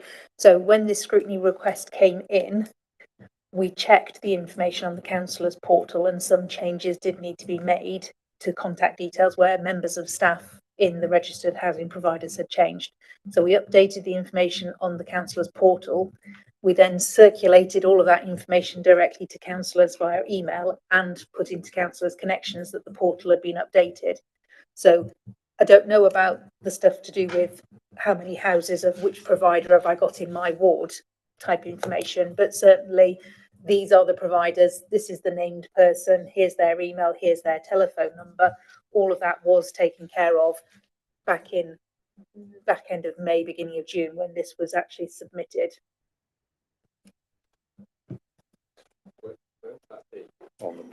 Where would that be on the portal? Because I'm not aware of it at all. I'm not aware of seeing an email to do with it, or where to find all that detail you just alluded to. And I'm just looking at the portal at the moment, and it's certainly not easily noticeable. If it's not obvious, I apologise, but I will find a link and send it round to you tomorrow morning.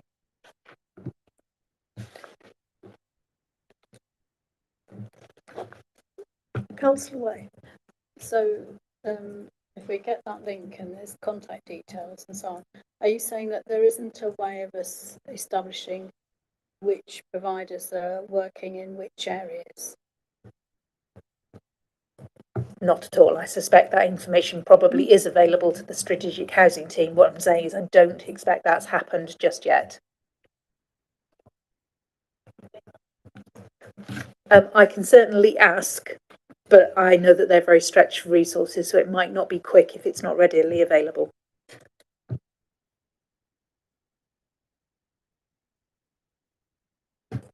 I think we're heading back to where I was, that we should consult with Dave Banks as to how we can bring this forward as a scrutiny item. And it may be that it comes forward as 2 items, one following on from the other, because I think it will raise more questions than it may be that it answers. So I think if I could ask, we've got Councillor Matthews and Councillor Williams here, if you would liaise with Dave Banks, and hopefully we can put some more flesh on this by the November meeting. Are we all in agreement with that? Yeah. Good. Okay. We now move to Councillor Williams again. You have been busy. And it's the topic is playgrounds built on new developments. Again, I'd ask you, is there anything else you want to add to that? Well, I've kind of had some indirect feedback from officers where there might be areas that this might be covered in, like local plans or kind of not local plans, design guide, and that. But it was also kind of just going on how these playgrounds are developed, and what kind of stipulations are put onto the developers, because from my kind of local experience, not just in my walk but with others, is that often these playgrounds are kind of just a tick box exercise on the development, and don't actually have any visual aesthetic kind of play merit for the children,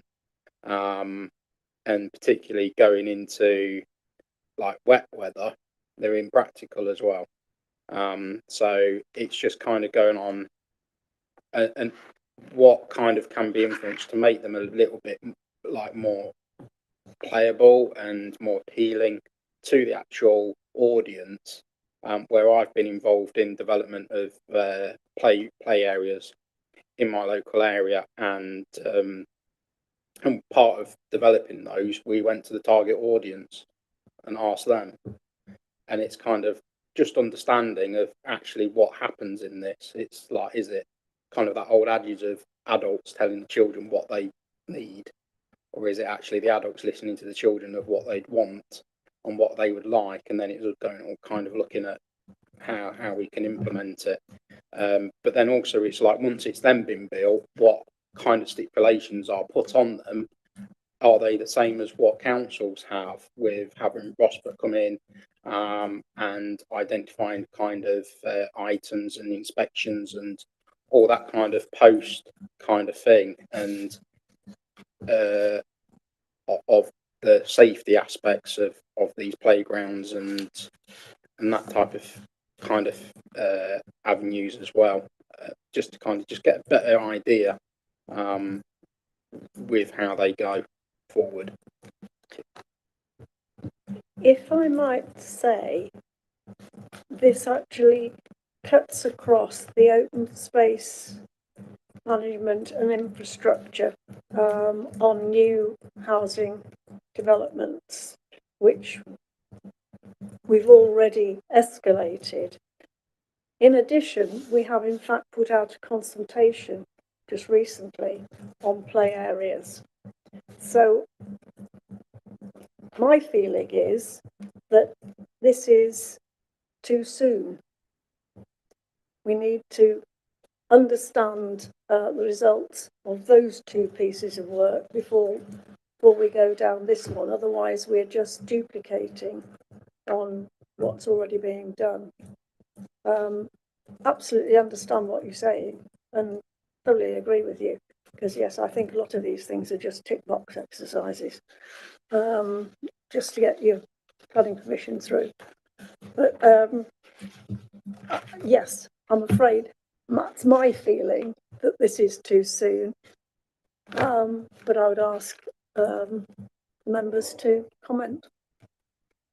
Anybody? Councillor Polenta. Yeah, I think that's a very good scrutiny matrix, and I think a lot of councillors share your disposition on that, because it shouldn't be a boxing exercise. It shouldn't be something they reluctantly do with the least, with a minimum effort approach. And I agree with you. I don't think children and young people are consulted like the council does and local government does about how their playgrounds and what their needs are. And I don't think as well accessibility is a concern in this development, which should be at the cornerstone of playgrounds, because we are aiming to have inclusive playgrounds for people with different functional abilities, cognitive needs, perceptual systems. It should be culturally inclusive, gender inclusive, and these are concerns that they haven't been addressed primarily because they done it such a box-ticking, regimented way without consulting the primary agents and the primary users of these playgrounds. And I think this is, in my opinion, issues should go ahead with that matter. It was a question as well of transparency, accountability, and democracy, and how the developments take place. Because playground is much more than the playground. It's a focal point. It's a medium of socialization. It's a sharing. It's a multi-generational play where we all meet. And I think we should. I am in favor of this scrutiny matters going ahead. Thank you. Councillor Way. Inevitably. I think we've got some examples in Eastleigh of where there's been different approaches to this, and one where there was a Section 106 sum of money for a play area on a particular estate, and they actually said they didn't want it. So we managed to put it with all the proper checks and balances in place, I have to say, close to this estate, and we built what I think is a really, really good example of a play area, taking into account what the local people were asking for. At the other end of the village, we've got 2 or 3 new estates who are paying some sort of lip service to this. One of them is just a load of mounded earth with a slide stuck on it. One of my concerns is about inspection. We're talking about children here and their vulnerabilities, and I don't know how they're inspected. I don't know how they're insured. And I also think that when you've got 2 or 3 new developers working next to each other, there needs to be a way of getting the S106 combined and provide a decent play area, not just a lump of earth. And this is perhaps maybe what we should be trying to work with at the planning stage, and it ties in with the management fees, because the survey's gone out and we're already getting feedback from the residents of these managed estates with who's going to pay for this. So if this survey comes out with a recommendation, you've got to have this, this and this on this playground, they are going to get the bill, not Rushcliffe or anything else. They will get the bill from their management companies. So it's already causing issues like that. So I don't know whether this is relevant to it being scrutiny, but somewhere I think we've got to have a discussion about what happens when goes back to what happens when somebody decides on an S106 agreement. It never seems to be decided on what the local parishes and things want. And so it's right back to that level, is what money's been put aside, and can we persuade this developer and this developer next door to work together, put it in one pool and provide a really decent play area. But then you've got to go down the line of who's inspecting it, who's doing repairs. As in our village, the main one is inspected almost on a daily basis. I understand it. The grounds staff go out in the mornings and check it and do a litter pick. Now, I would put money on the fact that doesn't happen on some of these managed estates. But like I said, does that not go into our item 10, the open space review, and what we're trying to do? Because it's basically, that's the infrastructure within those developments, and it's a question of regulating it we need to regulate in some way the management companies who are appointed by the developers. There needs to be some joined up thinking, but I'm afraid to say I think this has to come from national government. That's why we've had the leader called a roundtable meeting, and that's why you've got on your desks tonight the letter that's been sent out to Right Honourable Angela Rayner. Councillor Williams. Yeah, I totally understand with the wider discussion around the management companies and that, and what their remit and what they do, and it's partly from that, and that's where one of the reasons was submitting this matrix was about kind of opening that discussion on this particular item of how do we put something into the planning on the estates and get it kind of, and how that works on playgrounds in particular, because often when I see the consultations and that come out, you often kind of think about how it is with design of an estate, but kind of the actual design of a playground and how and what goes into a playground rather than just the swings and a slide. That was kind of what I was just wanting to kind of know on those kind of specifics, and was quite happy to kind of speak to officers of how that kind of influence can be and where it can go. But I'm just wanting for this kind of particular item not to get lost within the bigger discussion around management companies, because there is so much to discuss around it, as what we've already alluded to in other meetings and everything else that's going on around them, that this is only like one little item, but it is kind of those can be key to the enjoyment and that of kind of the younger residents on these housing estates. And with some of the parks, it's like I've had feedback on the park that's kind of been built in the on the housing estate in Bingham, and I've tried to work with the developers to get some improvement. They're just going, oh, it's gonna cost us to kind of put that kind of in to make it a bit more weather and stuff like this, and we'll get some people to look at it, because some of the matting and that they've put down is quite frankly inadequate for all weather, but also, which surprised me more than anything from a maintenance point of view, because of the way the grass crumbs through it, that it's great. It limits the kind of the fall space around the play equipment and all those kind of provisions, and it's built within specifications for playgrounds. But from a practical point of view, it's like, well, you wouldn't have it from maintenance point of view, because it would just take too long to go and maintain it. Because you can't just go over it with a mower because of the matting, otherwise you'll churn it all up. But it's just that I've had residents complain about the way it is, but then going and saying, like, well, the ones in the actual town that we found are so much better, and they're the ones that the local council have then done and how they're maintained.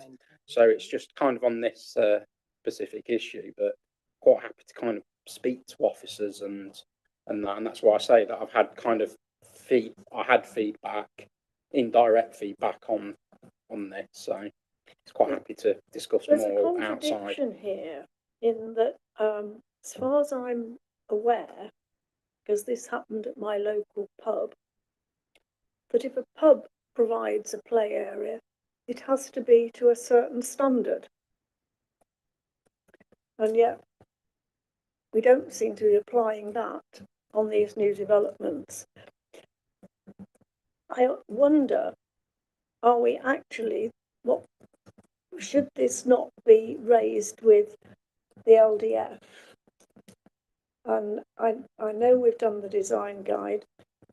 Have we finished? We finished the consultation on that, haven't we? Yeah. Because I wondered if it should be in that, or if there is provision for it within the LDF, because this needs to be addressed at the planning stage. Okay, we need to do something about what's there now, which might end up being enforcement or something, I don't know. But we certainly need to prevent any more happening. And so I wonder if it should be referred to the LDF group. Certainly one of the things that we could do is more about information. There's a lot of unknowns here, and I totally understand where we're going from and what we're trying to do, but there's a large amount of crossover both with the open spaces work that is going on anyway. So there is an argument to say, actually, hang fire till next spring, see where we get with that. Maybe we can incorporate something along the lines into the recommendations of that piece of work. There's the consultation on the play strategy, which the chairman has already mentioned. It may be possible that we say, actually, we have that back. If we bring that up to scrutiny, what does that tell us about the play areas that we've got across the borough? How are they maintained? How are they inspected? How are they constructed, designed? What needs are they fulfilling? What are we looking at moving forward? That's another possibility. It would seem that from my point of view that actually the most simple way of getting you some information fast is really to ask Helen Nod, our head of planning, for a lot of information in the form of a briefing note as to what is the current situation? How do we decide where those Section 106 monies goes, and what standards are we holding the developers to, and how is all that worked out? Because that would at least give you some information that answers a lot of your questions about, well, how do we end up with what we've got, that you may then be able to move forward either in terms of the play strategy or the open spaces work, but you'll have more information straight away. Councillor Way? I think we've got two things with this management fees and everything and open space, and one is the future ones that we can try and lobby government to implement some legislation to ensure that everything goes forward better. But we have the existing ones, which I think, according to the Competition and Markets Authority, is a subset. And I call it a subset of a subset, because these are people who are now in this situation and there doesn't seem to be any way of them getting out of it. I know that we're calling for a level of redress and everything, but at the moment we're sitting with inadequate, and I would question safety of some of these play areas. And they were also probably, and I take your idea of going back to Helen and asking her, sitting on some S106 money for some of the states that are not built out yet, they might be good and put something reasonable in, but we need to be, I think, ahead of the game and know what their plans are and make sure that what's provided is adequate and safe and secure for the people who are going to use it. So I think we've got two things here, the going forward with new estates and trying to do something for the existing ones.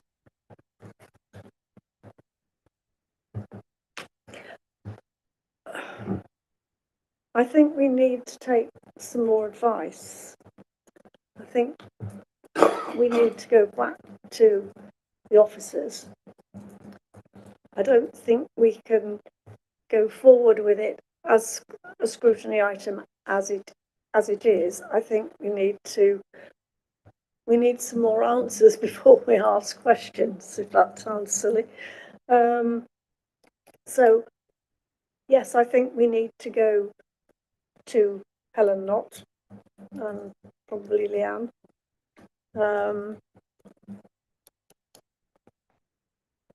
And maybe the LDF group, at least raise it with them. Is everybody happy that we do that? Because I don't think we've got enough information to say, right, we're going to go for a scrutiny item. Unless anybody's got any other suggestion.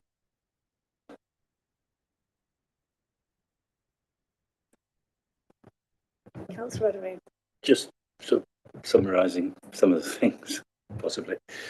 So obviously we have these play areas because we put them in as planning conditions, and then we end up with what most of us feel are inadequate play areas.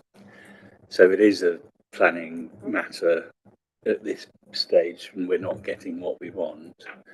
So I think if you reviewed what the planning was, so as Councillor Way says, yeah, they've actually had the money that would have gone into that into some of the estates to develop their own play area within, presumably through the parish council, which then gives you what the community wants. And so it is. I think that's the starting point has to be, as you say, planning. And if we're putting a condition in that then doesn't get delivered, then we need to think about how we can actually deliver what we want for the residents, whether that be on site or just off site through the community. One thing that I think we need to consider, and maybe this will come out of the consultation anyway, in these areas, Eastleigh, for example, we provide a play area, which is inspected with a high standard. And then somebody wants to develop more houses. And I'm sorry, tick box, they want to get their development, so they're going to put in a play area with a tick box. Is that needed when there's one being provided within the village? Councillor Way. With the experience that we had in developing this one that was on a site available to us next to the estate that didn't want it on there. We have a nice big playground in Eastleigh that has a wide range of facilities for all ages. But what we were trying to look at on the housing estates is what I tried to call the 10 minutes before tea time, where you've got small children who want to run off a bit of energy. They've had their tea and they've got to get ready for bed. And you want to be out there for 5 or 10 minutes. You don't want to have to walk half a mile with a couple of toddlers, or worse still, get in the car, when you can just go down the road and put them on a couple of swings and a little bit of a climbing frame. So we're not looking at big park areas, but what we are looking at is decent equipment that's safe. So I think when you're, as Eastleigh is spreading so much, and it's not the only one, Bingham's done the same thing, you're not necessarily going to go to the main park all the time. You want to have something that's local, but it hasn't got all the big stuff. It hasn't got the zip wire and the mugger and all those sorts of things. It's predominantly for the much smaller ones. And they might go in there on the way home from school and things like that. So the one I'm thinking of is quite close to the new primary school. And yet I've had a complaint that these play areas, well, if your children are older than 2, then they're not going to be, there's nothing there for them. You can't please all the people. So I think, yes, we go with a bit more research, and we wait also to see what the result of the consultation is, and pray that something comes of this. Are we content that we go down that route? I'm not saying happy, but content. Yeah. Right. Okay. And as we've been talking about these scrutiny items, what is evident is that when you put in a request for a scrutiny item, you must be able to demonstrate that through the scrutiny process, the council is able to action benefits. We can't just scrutinise something that the council cannot make a difference to. We need to be able to make a difference. So keep that in mind when you put in the scrutiny requests. But as I said, we are going to have some follow-up training and a workshop, which will be good, and hopefully we'll get all the councillors to come to that. Item 10 was the open space review. Sorry, you're not quite ready for item 10 yet because you've not programmed in the whatever it was that we town centres that we agreed on. Yeah, no, Sorry. you're quite right. I haven't finished sort of, we haven't been through the programme, have we? Sorry about that. Right, yes. What I did want to say was that the programmes look quite sparse and they are short on items. However, what I would say is that isn't a negative, that tends to be a positive, because scrutiny comes when we feel that something isn't being delivered. So it must mean that we're delivering. So don't just look at the programme and think, oh, we've got to fill it with something. You know, what's the matter with us? We're not, it doesn't mean that we've got to just put something in for the sake of it. So, whilst ever you haven't got much in, I can't find it. Never mind, you've got it. I've got so much paper here now. Oh, hang on. So Yeah. this group, it tends to be a rolling programme. And next time we are actually we've moved in The business continuity, yeah, and customer feedback, which Yeah. is complaints and compliments. Yep. And then, sorry, in February of next year, we will Yeah. bring forward the white ribbon action plan, which is in response to the council motion. Yeah. So that has been slotted in.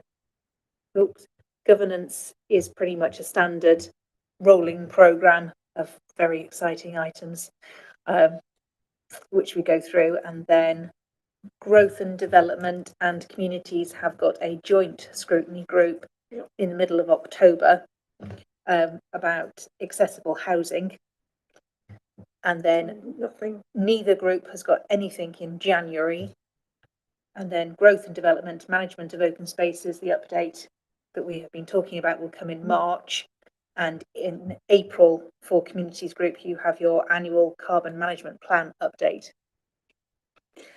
So if we get something coming forward with regard to coming out of the play areas, maybe there'll be something that we can put in. We'll have to wait until the next meeting to see what's come forward. And the other one that we were looking at putting in was town centres. So,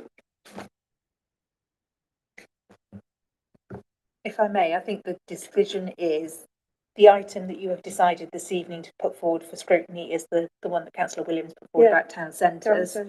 It's whether or not you feel that on balance it fits more snugly into your growth and development agenda or your communities agenda. I don't see a problem with either group having sufficient information for that by the January meeting. So it really is a toss-up. How do we fight it out? We've got this nice space in the middle. Would you like to take your places? I tend to feel that it is about the growth and development of town and village centres, which has a community value. Can I make a suggestion? We've also got a joint meeting coming up. I think that's going to be quite a long one anyway. But depending on how that goes, maybe we can have a joint meeting for that item as well. As you Return say, match. As you say, depending on how that goes, then I would be quite happy that that happens. I think there's crossover with both. Yes, this is the problem. I mean, well, it isn't the problem. This is what should happen. We don't work in silos. Everything affects everything else. Can I make a suggestion in that actually you pencil this in as a piece of scrutiny that you are accepting? Officers can start working on that, but you will delay the decision about which group it goes to in January until your next meeting at the end of November, because then you will have seen how October goes. absolutely.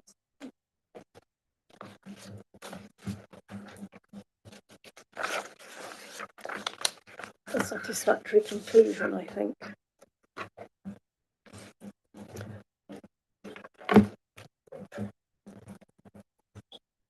Yes.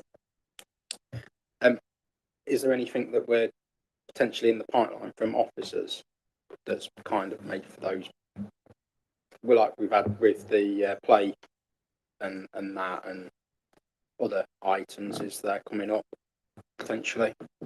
I've actually tasked EMT, our management team, with talking to their managers, their teams, to see if there is anything coming through the pipeline over the next 6 months, which officers might bring forward for you to consider. So I have prompted them to do that. Because is there anything that, as the programme is light at the moment, that we could kind of have an interim review, see how we're doing and stuff like that, like we've had tonight on the finance and performance, that those kind of topics, just to kind of just to see how we're going and stuff like that, because it would be a kind of a shame to not utilise it. And I know from being on scrutiny on this committee that sometimes we've had difficulty fitting things into the programme, whereas we've now gone to the other extreme that there isn't, and it's just kind of think if there's utilising the time and just see where we're going on some of the items, or even items that we've looked at that we could kind of review and officers feel we could review and with where we're going, if there's any. Okay, well, like I say, I've more than touched on the item 10. I don't think there's anything more really to say, other than thank you all for coming and thank you for the discussion. It's been really good. I think we've had some very positive discussion, and hopefully we're going to get some positive answers. So see you next time. Oh, I'm forgetting one thing, of course. I have sent you all an email. It's to do with Hickling scarecrows. And homelessness